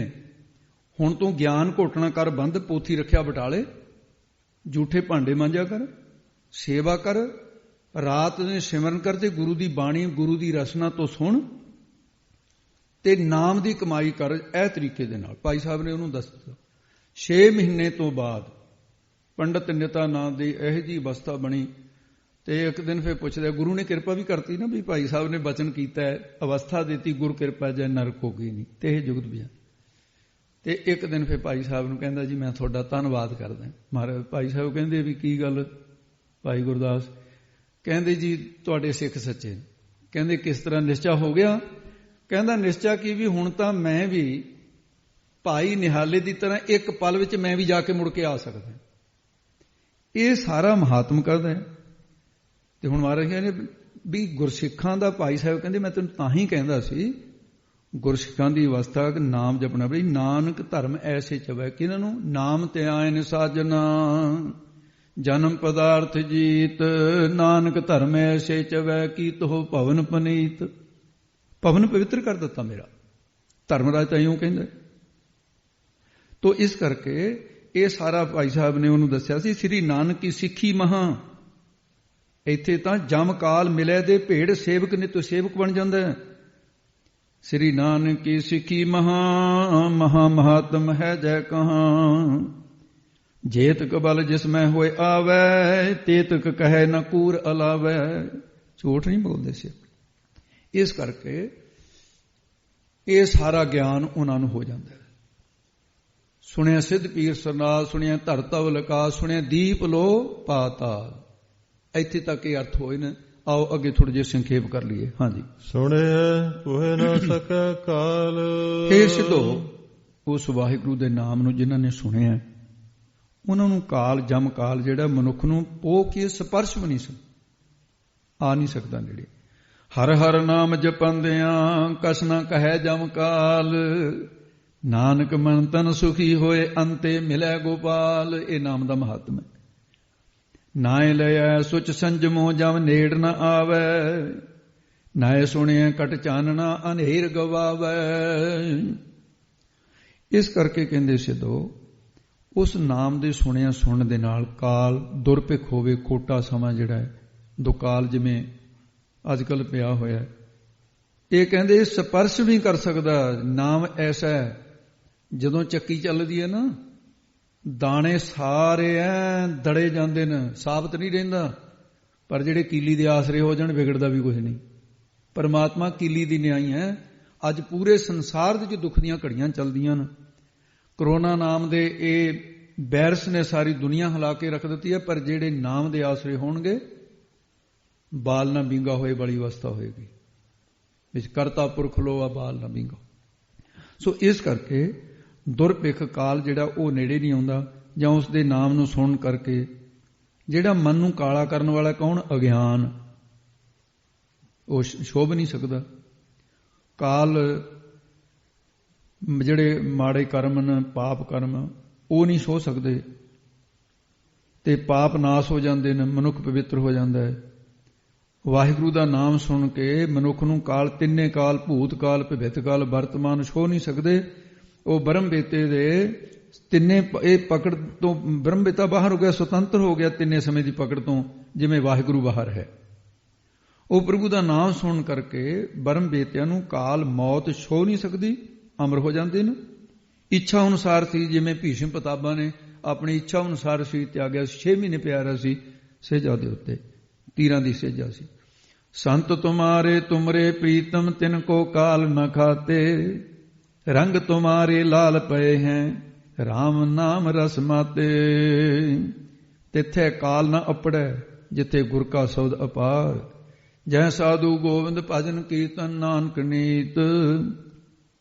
ਨਾ ਹੋਣਾ ਤੂੰ ਨੈ ਛੁਟੈ ਨਿਕਟ ਨਾ ਜਾਈਓ ਦੂਤ। ਪ੍ਰਹਲਾਦ ਵਰਗਿਆਂ ਦੀ ਰੱਖਿਆ ਹੋਈ। ਤੇ ਉਹ ਸਾਰਾ ਪ੍ਰਸੰਗ ਪੁਰਾਣਾਂ ਦੇ ਵਿੱਚ ਹੈ। ਇਹ ਅੱਗੇ ਹੁਣ ਜਿਸ ਪ੍ਰਕਾਰ ਦੱਸਦੇ ਨੇ, ਸੁਣੋ ਜੀ। ਨਾਨਕ ਭਗਤਾ ਸਦਾ ਵਿਗਾਸ। ਔੜੀ ਸਮਾਪਤੀ ਕਰਨ ਵੇਲੇ ਮਹਾਰਾਜ ਸਾਹਿਬ ਜੀ ਕਹਿੰਦੇ ਜਿਹੜੇ ਭਗਤ ਨੇ ਸਿੱਧੋ, ਪ੍ਰੇਮਾ ਭਗਤੀ ਕਰਨ ਵਾਲੇ, ਉਹਨਾਂ ਦੇ ਹਿਰਦੇ ਦੇ ਅੰਦਰ ਤੇ ਪਰਮੇਸ਼ਰ ਵਾਹਿਗੁਰੂ ਦੇ, ਕਿਉਂਕਿ ਪ੍ਰੇਮਾ ਭਗਤੀ ਕੀਤੀ ਹੈ ਨਾ, ਉਹਨਾਂ ਦੇ ਹਿਰਦੇ ਹੋਰਨਾਂ ਦੇ ਹਿਰਦਿਆਂ ਨਾਲੋਂ ਵਿਸ਼ੇਸ਼ ਹੋ ਗਏ ਸਰਵਣ ਕਰਨ ਦੇ ਵਿੱਚ ਪਰਮਾਤਮਾ ਦੇ ਨਾਮ। ਉਹ ਹਮੇਸ਼ਾ ਹੀ ਵਿਕਾਸ, ਆਨੰਦ ਬਣਿਆ ਰਹਿੰਦਾ ਹੈ ਉਹਨਾਂ ਨੂੰ। ਭਗਤ ਜਨਾਂ ਨੂੰ ਨਾਮ ਸਰਵਣ ਕਰਕੇ ਸਦਾ ਹਮੇਸ਼ਾ ਹੀ ਵਿਕਾਸ, ਵੇ ਜਮਾ ਗਾਸ, ਬੇ ਵਿਸ਼ੇਸ਼ ਕਰਕੇ ਗਾਸ ਪ੍ਰਕਾਸ਼, ਬ੍ਰਹਮ ਦਾ ਚਾਨਣਾ ਆਪਣੇ ਸਰੂਪ ਦੀ ਸਿਖਿਆਤਾਕਾਰ ਹੋ ਜਾਂਦੀ ਹੈ। ਸੁਣਿਆ ਦੁਖ ਪਾਪ ਕਾ ਨਾਸ। ਕੋਟ ਸੂਰ ਨਾਨਕ ਪ੍ਰਕਾਸ਼। ਨਾਮ ਜਪਤ ਕੋਟ ਸੂਰ ਉਜਾਰਾ, ਬਿਨ ਸੇ ਭਰਮ ਅੰਧੇਰਾ। ਇਹ ਕਿਹਾ ਨਾਨਕ ਭਗਤਾ ਸਦਾ ਵਿਗਾਸ। ਸੁਣਿਆ ਦੁਖ ਪਾਪ ਕਰਨਾ। ਹੇ ਸਿੱਧੋ, ਉਸ ਪਰਮੇਸ਼ਰ ਦੇ ਨਾਮ ਨੂੰ ਸੁਣਿਆ ਸੁਣਨ ਦੇ ਨਾਲ ਤੇ ਦੁੱਖ ਅਤੇ ਪਾਪ ਦੋਨਾਂ ਦਾ ਹੀ ਨਾਸ ਹੋ ਜਾਂਦਾ, ਅੰਤ ਹੋ ਜਾਂਦਾ ਦੋਨਾਂ ਦਾ। ਜੋ ਪਾਪ ਦੁੱਖਾਂ ਦਾ ਕਾਰਨ, ਉਹਦਾ ਨਾਸ ਹੋ ਜਾਂਦਾ ਹੈ। ਦੁੱਖ ਨਾਸ, ਦੁੱਖਾਂ ਦਾ ਨਾਸ ਹੋ ਜਾਂਦਾ ਹੈ। ਤੋ ਇਸ ਕਰਕੇ ਜਾਂ ਫਿਰ ਜਿਹੜੇ ਧਨੰਤਰ ਵੈਦ ਤੇ ਮਹਾਰਿਸ਼ੀ ਵਿਆਸ ਜੀ, ਇਹ ਸਾਰੇ ਸਰਵਣ ਦਾ ਹੀ ਮਹਾਤਮ ਗਿਆਨ ਕਰ ਰਹੇ ਨੇ ਵੀ। ਉਹ ਵਾਹਿਗੁਰੂ ਦਾ ਨਾਮ ਸੁਣਿਆ ਸੁਣਨ ਕਰਕੇ ਦੂ ਜਮਖ, ਦੂ ਕਠਨ ਤੇ ਖ ਸਹਾਰਨਾ, ਜਿਹਦਾ ਸਹਾਰਨਾ ਕਠਨ ਹੋਵੇ ਉਹਨੂੰ ਦੁੱਖ ਕਹਿੰਦੇ ਨੇ। ਇਸ ਕਰਕੇ ਪਾਪ ਨਿਖਿੱਧ ਜਿਹੜੇ ਕਰਮ ਕੀਤੇ ਹੋਏ ਨਾ ਉਹਨਾਂ ਦਾ ਵੀ ਨਾਸ ਹੋ ਜਾਂਦਾ। ਸੁਣਿਆ ਦੁਖ ਪਾਪ ਕਾ ਨਾਸ। ਤੇ ਜਿਸ ਪ੍ਰਕਾਰ ਇਹ ਦੁੱਖ ਤੇ ਪਾਪ ਦੇ ਨਾਸ ਦੀ ਗੱਲ ਕੀਤੀ ਹੈ, ਦੁੱਖ ਤੇ ਪਾਪ ਇਹਨਾਂ ਨੂੰ ਥੋੜਾ ਜਿਹਾ ਵਿਚਾਰ ਕੇ ਦੇਖੀਏ ਵੀ ਕੀ ਨੇ ਇਹ। ਅਸੀਂ ਜਿਹੜਾ ਵੀ ਕੋਈ ਕੰਮ ਕਰਦੇ ਹਾਂ ਹਮਕਤਾ ਦੇ ਸਹਿਤ ਵੀ ਮੈਂ ਕੀਤਾ, ਮਾੜਾ ਜਾਂ ਚੰਗਾ ਇਹਦੀ ਨਹੀਂ ਗੱਲ, ਉਹਦਾ ਕਰਮ ਬਣਦਾ। ਸੁਤੇ ਸਿੱਧ ਕਿਰਿਆ ਦਾ ਕੋਈ ਕਰਮ ਨਹੀਂ ਬਣਦਾ ਜਿਹਦੇ ਚ ਸਾਡੀ ਪੂਰੀ ਅੰਦਰ ਤੇ ਹੰਗਤਾ ਕੰਮ ਕਰ ਰਹੀ ਹੈ ਵੀ ਹਮ ਕੀਆ ਹਮ ਕਰਾਂਗੇ। ਉਹ ਚਾਹੇ ਪੁੰਨ ਕਰਿਆ ਤਾਂ ਵੀ ਉਹ ਕਰਮ ਬਣ ਗਿਆ, ਪਾਪ ਕਰਿਆ ਤਾਂ ਵੀ ਕਰਮ ਬਣ ਗਿਆ। ਤੇ ਜਦੋਂ ਅਸੀਂ ਪਾਪ ਕਰਮ ਕਰਦੇ ਹਾਂ ਤੇ ਪਾਪ ਕਰਮ ਦਾ ਫਲ ਕੀ ਹੈ? ਕਿੱਕਰ ਦਾ ਬੀਜ ਬੀਜਾਂਗੇ, ਸੂਲਾਂ ਨਿਕਲਣਗੀਆਂ ਗਿੱਠ ਗਿੱਠ ਦੀਆਂ, ਦਾਖਾਂ ਤਾਂ ਨਹੀਂ ਲੱਗਣ ਲੱਗੀਆਂ। ਤੇ ਇਸ ਕਰਕੇ ਭਾਈ ਗੁਰਦਾਸ ਸਾਹਿਬ ਨੇ ਕਿਹਾ ਵੀ ਕਿੱਕਰ ਬੀਜ ਕੇ ਜੱਟ ਦਾਖਾਂ ਮੰਗ ਜਾਏ, ਲੋੜੇ ਦਾਖ ਬਜੌਰੀਆਂ ਕਿੱਕਰ ਬੀਜਾ ਜੱਟ, ਹੰਡੇ ਉਨ ਕਤਾਇਂਦਾ ਪੈਂਦਾ ਲੋੜੇ ਪੱਟ। ਇਹ ਕਿਵੇਂ ਹੋ ਜਾਊ? ਮਾੜਾ ਕਰਮ ਕਰਕੇ ਬੰਦਾ ਚੰਗਾ ਫਲ ਚਾਹੁੰਦਾ, ਇਹ ਨਹੀਂ ਹੁੰਦਾ। ਜਿਹਾ ਬੀਜੈ, ਇਹ ਤਾਂ ਕਰਮਾਂ ਦੀ ਖੇਤੀ ਹੈ। ਜਿਹਾ ਬੀਜੈ ਸੋਲ ਨੇ ਕਰਮਾਂ ਸੰਧੜਾ ਖੇਤ। ਉਹ ਮਾੜਾ ਕਰਮ ਜਿਹੜਾ ਫਿਰ ਫਲ ਭੁਗਤਾਉਣ ਵਾਸਤੇ ਰੱਬ ਕਿਸੇ ਦੂਸਰੇ ਸਰੀਰ ਨੂੰ ਸਾਹਮਣੇ ਕਰ ਦਿੰਦਾ ਉਹਦੇ। ਦੇਖੋ ਕੈਸੀ ਖੇਡ ਹੈ ਰੱਬ ਦੀ, ਇਹੀ ਤਾਂ ਖੇਡ ਹੈ ਉਹਦੀ ਵੀ ਲੜੀ ਜਾਓ। ਉਹ ਉਹਦੇ ਨਾਲ ਲੜਦਾ ਹੈ, ਤੂੰ ਮੈਨੂੰ ਆਹ ਕਿਹਾ, ਤੂੰ ਮੇਰਾ ਮਾੜਾ ਕੀਤਾ ਹੈ। ਉਹ ਉਹਦੇ ਨਾਲ ਲੜਦਾ ਹੈ। ਅਸਲ ਦੇ ਵਿੱਚ ਪਿੱਛੇ ਸ਼ਕਤੀ ਹੈ ਕਰਮ ਦੀ। ਉਹਦਾ ਕਰਮ ਉਹਦੇ ਵਿੱਚ ਨੂੰ ਭੁਗਤਾਨ ਹੋ ਕੇ ਉਹਨੂੰ ਦੁੱਖ ਦੇ ਰਿਹਾ। ਉਹ ਸਵੀਕਾਰ ਨਹੀਂ ਕਰਦਾ। ਜੇ ਸਵੀਕਾਰ ਕਰ ਲਵੇ ਵੀ ਮੇਰਾ ਹੀ ਕਰਮ ਹੈ, ਝਗੜਾ ਤਾਂ ਖਤਮ ਹੋ ਜੂ, ਕਮ ਸੇ ਕਮ ਸ਼ਾਂਤੀ ਤਾਂ ਬਣੀ ਰਹੀ ਹੋਊਗੀ। ਹੁਣ ਇਹ ਪਾਪ ਕਰਮ ਦਾ ਫਲ ਹੈ। ਜਿੰਨੇ ਵੀ ਸਾਨੂੰ ਦੁੱਖ ਮਿਲ ਰਹੇ, ਸਰੀਰਕ ਦੁੱਖ ਮਿਲੇ, ਬਿਮਾਰੀ ਲੱਗੀ ਤਾਂ ਵੀ ਕਰਮ ਦਾ ਫਲ ਹੈ। ਬਿਮਾਰੀ ਹਟੀ, ਪੁੰਨ ਕਰਮ ਮੂਹਰੇ ਆ ਗਿਆ। ਤੋ ਇਸ ਕਰਕੇ ਜਿਹੜੇ ਕਰਮ ਸਾਨੂੰ ਦੁੱਖ ਦੇਣੇ, ਸਮਝ ਲਓ ਵੀ ਆਹ ਤਾਂ ਹੁਣ ਤਾਂ ਪ੍ਰਲਬਧ ਬਣ ਗਈ। ਸਾਨੂੰ ਹੁਣ ਜਿਹੜੇ ਦੁੱਖ ਮਿਲ ਰਹੇ ਇਹਨਾਂ ਨਾਲੋਂ ਵੀ ਭਿਆਨਕ ਕੋਈ ਹੋਰ ਦੁੱਖ ਅਗਲੇ ਜਨਮ 'ਚ ਮਿਲਣ ਵਾਲਾ ਹੈ। ਅਸੀਂ ਨਾਮ ਜਪਿਆ, ਸਰਵਣ ਕੀਤਾ ਨਾਮ ਦਾ, ਤੇ ਇਹਦੇ 'ਚ ਦੋਏ ਚੀਜ਼ਾਂ ਇਕੱਠੀਆਂ ਖਤਮ ਕਰ ਦਿੰਦਾ ਪ੍ਰਮਾਤਮਾ। ਇੱਕ ਤਾਂ ਪਾਪ ਦੀ ਜੜ ਵੱਢ ਦਿੰਦਾ ਤੇ ਇੱਕ ਦੁੱਖ ਦੀ ਜੜ ਬੰਨ੍ਹਦਾ। ਸਰਵ ਰੋਗ ਕਾ ਔਖਦ ਨਾਮ ਤਾਂ ਕਿਹਾ। ਸੁਣਿਆ ਦੂਖ ਪਾਪ ਕਾ ਨਾਸ। ਇਹਦੇ ਉੱਤੇ ਅਗਲੀਆਂ ਜਿਹੜੀਆਂ ਪੰਕਤੀਆਂ ਨੇ ਜਿਹਦੇ ਵਿੱਚ, ਕਿਉਂਕਿ 4 ਵਾਰੀ ਇਹੀ ਆਉਣਾ ਸੁਣਿਆ ਦੂਖ ਪਾਪ ਕਾ ਨਾਸ, ਆਪਾਂ ਉਹਦੇ ਤੇ ਵਿਚਾਰ ਕਰ ਲਾਂਗੇ ਕਿਉਂਕਿ ਸਮਾਂ ਹੁਣ ਸਮਾਪਤੀ ਦੇ ਨੇੜੇ ਲੱਗਿਆ ਹੋਇਆ। ਇਸ ਕਰਕੇ ਵੀ ਮਾੜਾ ਕਰਮ ਕਰਨ ਤੋਂ ਪਹਿਲਾਂ ਸਾਨੂੰ ਇਹ ਫੈਸਲਾ ਕਰ ਲੈਣਾ ਚਾਹੀਦਾ ਵੀ ਇਹਦਾ ਫਲ ਜਦੋਂ ਦੁੱਖ ਰੂਪ 'ਚ ਹੋਊਗਾ ਉਦੋਂ ਚੀਕਾਂ ਤਾਂ ਨਹੀਂ ਮਾਰੇਗਾ। ਫਿਰ ਜੇ ਵੇਹੇ ਕਰਮ ਕਮਾਮ ਦੇ ਤੇ ਵੇਹੋ ਫਲ ਤੇ, ਜਿਹੋ ਜਿਹਾ ਕਰਮ ਕਰੇਗਾ ਉਹਦਾ ਫਲ ਤੈਨੂੰ ਮਿਲੂਗਾ। ਪਰ ਜਿਸ ਵੇਲੇ ਫਲ ਕਿਸੇ ਦੇ ਰਾਹੀਂ, ਉਹਦੇ 'ਚ ਵੀ ਪਰਮਾਤਮਾ 2 ਤਰ੍ਹਾਂ ਦੀ ਗੱਲ ਹੈ। ਇੱਕ ਤਾਂ ਉਸ ਦਾ ਪਿਛਲੇ ਜਨਮ 'ਚ ਮਾੜਾ ਕੀਤਾ ਹੋਇਆ ਤੇ ਉਹ ਹੁਣ ਮਾੜਾ ਕਰ ਰਿਹਾ, ਇੱਕ ਤਾਂ ਇਹ ਹੈ। ਦੂਸਰੀ ਇੱਕ ਹੋਰ ਗਹਿਰੀ ਗੱਲ ਹੈ ਇਹਦੇ ਵਿੱਚ। ਉਹ ਕੀ ਹੈ ਕਿ ਜਿਹਦਾ ਜੋ ਸਾਡਾ ਮਾੜਾ ਕਰ ਰਿਹਾ, ਉਹ ਸਾਡੇ ਮਾੜੇ ਕਰਮ ਦਾ ਫਲ ਰੱਬ ਉਹਦੇ ਵਿੱਚ ਨੂੰ ਹੋ ਕੇ ਦੇ ਰਿਹਾ ਤੇ ਉਹ ਤੋਂ ਮਾੜਾ ਕਰਮ ਦਾ ਬੀਜ ਬੀਜਾ ਰਿਹਾ ਵੀ ਤੂੰ ਵੀ ਫਸਲ ਬੀਜ ਲੈ ਆਪਣੀ। ਉਹਦੇ ਮਾੜੇ ਕਰਮ ਦਾ ਫਲ ਉਹਨੂੰ ਗਾਹਾਂ ਮਿਲੂਗਾ। ਫਿਰ ਇਹ ਕਰਮਾਂ ਦੀ ਖੇਤੀ ਹੈ। ਪਰ ਨਾਮ ਸੁਣਨ ਦੇ ਨਾਲ ਦੁੱਖਾਂ ਦਾ ਵੀ ਨਾਸ ਹੈ, ਪਾਪਾਂ ਦਾ ਵੀ ਨਾਸ। ਜਦੋਂ ਪਾਪ ਦੀ ਜੜ ਵੱਢ ਗਈ, ਪਾਪ ਦੇ ਬਿਰਛ ਦੀ, ਤਾਂ ਦੁੱਖਾਂ ਦਾ ਫਲ ਕਿੱਥੇ ਲਿਖੂਗਾ? ਪੇੜ ਮੁਡਾਹੂੰ ਕਟਿਆ ਤਿਸ ਡਾਲ ਸੁਕੰਦੇ। ਜਦੋਂ ਬਿਰਛ ਦੀ ਜੜ ਵੱਢ ਦਿੱਤੀ, ਪੱਤੇ ਤਾਂ ਨਾਲ ਹੀ ਸੁੱਕ ਜਾਣੇ ਨੇ। ਇਸੇ ਤਰ੍ਹਾਂ ਜਦੋਂ ਪਾਪ ਦੀ ਜੜ ਵੱਢ ਦਿੱਤੀ ਬਾਣੀ ਨੇ, ਤਾਂ ਫਿਰ ਭਾਈ ਦੁੱਖਾਂ ਦਾ ਜੜ ਨਾਲ ਹੀ ਵੱਢੀ ਜਾਣੀ ਹੈ, ਨਾਲ ਹੀ ਸੁੱਕ ਜਾਣੇ ਹੈ। ਤੇ ਇਸ ਕਰਕੇ ਤਾਂ ਮਹਾਰਾਜ ਸਾਹਿਬ ਜੀ ਨੇ ਕਿਹਾ, ਭਰੀਐ ਹੱਥ ਪੈਰ ਤਨ ਦੇਹ ਪਾਣੀ ਧੋਤੈ ਉਤਰ ਸੁਖ ਹੋਏ, ਮੂਤ ਪਲੀਤੀ ਕਪੜ ਹੋਏ ਦੇ ਸਾਬੂਨ ਲਈਏ ਉਤੋਈ। ਭਰੀਐ ਮਤ ਪਾਪਾਂ ਕੈ ਸੰਗ ਉਹ ਧੋਪੈ ਨਾਵਾਂ ਕਰਨਗੇ। ਉੱਥੇ ਧੋਣ ਦੀ ਗੱਲ ਕੀਤੀ ਹੈ। ਧੋਤੇ ਗਏ ਪਾਪ ਨਿਵਰਤ। ਦੇਖੋ ਮੈਲ ਦੀ ਨਿਵਰਤੀ ਹੈ, ਚਾਹੇ ਧੋ ਕੇ ਕਰ ਦਿੱਤੀ। ਪਾਪ ਨਿਵਰਤ ਕਰਨੇ, ਪਾਪਾਂ ਦੀ ਜੜ ਨਾਮ ਨੇ ਵੱਢਣੀ ਹੈ। ਇਸ ਕਰਕੇ ਕਰ ਇਸ਼ਨਾਨ ਸਿਮਰ ਪ੍ਰਭ ਆਪਣਾ ਮਨ ਤਨ ਪਏ ਅਰੋਗਾ। ਜਿਹੜੇ ਅੰਮ੍ਰਿਤ ਵੇਲੇ ਉੱਠਦੇ ਆ ਵੈਸੀ ਸਰੀਰਕ ਤੌਰ ਤੇ ਬਲਵਾਨ ਰਹਿਣਗੇ, ਤੰਦਰੁਸਤੀ ਰਹੇਗੀ, ਸਰੀਰ ਨੂੰ ਲਾਭ ਵੀ ਪ੍ਰਤੱਖ ਤੌਰ ਤੇ ਮਿਲਦਾ ਹੈ। ਜਿਹੜੇ ਸਮਝ ਲਓ ਨਾਸਤਿਕ ਵੀ ਨੇ, ਰੱਬ ਨੂੰ ਮੰਨਦੇ ਨਹੀਂ, ਉਹ ਵੀ ਅੰਮ੍ਰਿਤ ਵੇਲੇ ਉੱਠਣ ਨਾ, ਸਰੀਰ ਦੂਜਿਆਂ ਦੇ ਮੁਕਾਬਲੇ ਤੰਦਰੁਸਤ ਰਹੂਗਾ। ਤੋ ਇਸ ਕਰਕੇ ਅੰਮ੍ਰਿਤ ਵੇਲਾ ਸਚ ਨੋ ਵਡਿਆਈ ਵਿਚਾਰ। ਅੱਜ ਇਹ ਪੌੜੀ ਦੀ ਸਰਵਣ ਦਾ ਮਹਾਤਮ ਮਹਾਰਾਜ ਸਾਹਿਬ ਜੀ ਨੇ ਸ਼ੁਰੂ ਕੀਤਾ। ਇਹਦਾ ਪੌੜੀ ਦਾ ਸਾਰਾਂਸ਼ ਸੁਣ ਲਓ ਵੀ ਇਹਦਾ ਸਾਰਾਂਸ਼ ਕੀ ਹੈ। ਸਤਿਗੁਰੂ ਮਹਾਰਾਜ ਸਿੰਘ ਸੁਣਨ ਦੀ ਮਹਿਮਾ ਕਥਨ ਕਰਦਿਆਂ ਹੋਇਆਂ ਤੇ ਸਤਿਗੁਰੂ ਜੀ ਨੇ ਕਿਹਾ ਕਿ ਨਾਮ ਦੇ ਸੁਣ ਕਰਕੇ ਸਿੱਧ ਪੀਰ ਵੱਡੇ ਵੱਡੇ ਨਾਥ ਵਾਹਿਗੁਰੂ ਦੇ ਨਾਮ ਸਰਵਣ ਦੀ ਮਹਿਮਾ ਕਰ ਰਹੇ ਨੇ। ਵਾਹਿਗੁਰੂ ਦਾ ਨਾਮ ਸੁਣਨ ਕਰਨ ਦੇ ਨਾਲ ਸਿੱਧਾਂ ਪੀਰਾਂ ਮਛੰਦਰਨਾਥ ਗੋਰਖਨਾਥ ਦੇਵਤਿਆਂ ਦੀਆਂ ਇੰਦਰ ਆਦਿ ਦੀਆਂ ਪਦਵੀਆਂ ਪ੍ਰਾਪਤ ਹੋਈਆਂ ਤੇ ਸਰਾਫਾਂ ਤੋਂ ਰਹਿਤ ਹੋਏ ਇੰਦਰ ਵਰਗੇ 1000 ਨੇਤਰ ਮਿਲੇ ਉਹਨੂੰ ਗੁਰੂ ਦੇ ਕੋਲੋਂ। ਨਾਮ ਦੇ ਮਹਾਤਮੇ 101 ਸਾਲ ਨਾਮ ਹੀ ਸੁਣਿਆ ਸੀ, ਨਾਮ ਦਾ ਮਹਾਤਮ ਸੁਣਿਆ ਸੀ। ਤੇ ਇਸ ਤਰ੍ਹਾਂ ਦਾ ਜਿਹੜਾ ਵਾਹਿਗੁਰੂ ਦਾ ਸਰੂਪ ਦਾ ਸਿਮਰਨ ਹੀ ਹੈ ਨਾ, ਤੇ ਉਹ ਵਾਹਿਗੁਰੂ ਜਿਹਾ ਸੁੱਖ ਜਿਹੜਾ ਕਿਤੇ ਦੀ ਨਾਮ ਸਿਮਰਨ ਦੇ ਵਿੱਚ ਸੁੱਖ ਹੈ, ਉਹਦੇ ਸਰਵਣ ਕੀਤਿਆਂ ਜੰਮਣ ਮਰਨ ਦੀ ਪੀੜਾ ਖਤਮ ਹੋ ਜਾਂਦੀ ਹੈ। ਉਹਨਾਂ ਨੂੰ ਸਿੱਧ ਜਿੱਤ ਲਈਦਾ ਉਹਨਾਂ ਪੀੜਾ ਨੂੰ। ਤੇ ਉਹਨਾਂ ਦੇ ਸੁਰ ਇੰਦਰ, 5 ਗਿਆਨ ਇੰਦਰੇ, 5 ਕਰਮ ਇੰਦਰੇ, 4 ਅੰਤਸ਼ਕਰਨ, ਇਹ 14 ਇੰਦਰੇ, 14 ਇਹਨਾਂ ਦੇ ਦੇਵਤੇ, 14 ਇਹਨਾਂ ਦੇ ਵਿਸ਼ੇ, ਇਹਨਾਂ ਸਾਰਿਆਂ ਨੂੰ ਉਹਨਾਂ ਦੇ ਨਾਥ ਨੱਥ ਲਿਆ, ਅਧੀਨ ਕਰ ਲਿਆ। ਸੁਰਨਾਥ ਸਾਰੇ ਦੇਵਤੇ ਨਾਥਾਂ ਸ਼੍ਰੋਮਣੀ ਹੋ ਜਾਂਦਾ ਹੈ। ਤੇ ਪੀਰ ਵੱਡਾ ਪਰਮੇਸ਼ਰ ਹੈ ਸਾਰਿਆਂ ਦਾ, ਉਹ ਹੈ ਪੀਰਾਂ ਦਾ ਪੀਰ। ਜਿਵੇਂ ਗੁਰੂ ਨਾਨਕ ਸਾਹਿਬ ਨੂੰ ਕਹੇ ਜਾਹਰ ਪੀਰ ਗੁਰੂ ਨਾਨਕ ਬਾਬਾ, ਉਹਦੀ ਸਿੱਧ ਪ੍ਰਾਪਤੀ ਹੋ ਜਾਂਦੀ ਹੈ ਗੁਰੂ ਨਾਨਕ ਸਾਹਿਬ। ਪਰਮੇਸ਼ਰ ਵਾਹਿਗੁਰੂ ਦੀ, ਜਿਨ੍ਹਾਂ ਨੇ ਵਾਹਿਗੁਰੂ ਦਾ ਨਾਮ ਸੁਣਿਆ ਉਹਨਾਂ ਨੂੰ ਧਰਤੀ ਵਿੱਚ, ਆਕਾਸ਼ ਵਿੱਚ, ਪਤਾਲ ਵਿੱਚ ਵਾਹਿਗੁਰੂ ਦਾ ਨਾਮ ਦੀਆਂ ਗੂੰਜਾਂ ਪੈਂਦੀਆਂ ਸੁਣਦੀਆਂ। 7 ਦੀਪਾਂ 14 ਲੋਕਾਂ ਵਿੱਚ, 7 ਪਤਾਲਾਂ ਦੇ ਵਿੱਚ ਪਰਮੇਸ਼ਰ ਦਾ ਨਾਮ ਸਰਵਣ ਕਰਨ ਵਾਲਿਆਂ ਨੂੰ ਕਾਲ ਸਪਰਸ਼ ਨਹੀਂ ਕਰ ਸਕਦਾ। ਇਸ ਕਰਕੇ ਵਾਹਿਗੁਰੂ ਜੀ ਦੇ ਭਗਤਾਂ ਨੂੰ ਹਿਰਦੇ ਵਿੱਚ ਸਦਾ ਹੀ ਵਿਗਾਸ ਖੇੜਾ ਬਣਿਆ ਰਹਿੰਦਾ ਹੈ। ਨਾਮ ਸੁਣ ਕਰਕੇ ਦੁੱਖਾਂ ਤੇ ਪਾਪਾਂ ਦਾ ਨਾਸ ਹੋ ਜਾਂਦਾ ਹੈ। 64 ਅੱਖਰਾਂ ਦੇ ਵਿੱਚ ਇਸ ਪੌੜੀ ਦੇ ਵਿੱਚ ਮਹਾਰਾਜ ਸਾਹਿਬ ਜੀ ਨੇ 8ਵੀਂ ਪੌੜੀ ਇੱਥੇ ਸਮਾਪਤ ਕੀਤੀ ਹੈ। 9ਵੀਂ ਪੌੜੀ ਹੁਣ ਕੱਲ ਆਏਗੀ, ਇੱਥੇ ਸਮਾਪਤੀ। ਵਾਹਿਗੁਰੂ ਜੀ ਕਾ ਖਾਲਸਾ, ਵਾਹਿਗੁਰੂ ਜੀ ਕੀ ਫਤਿਹ।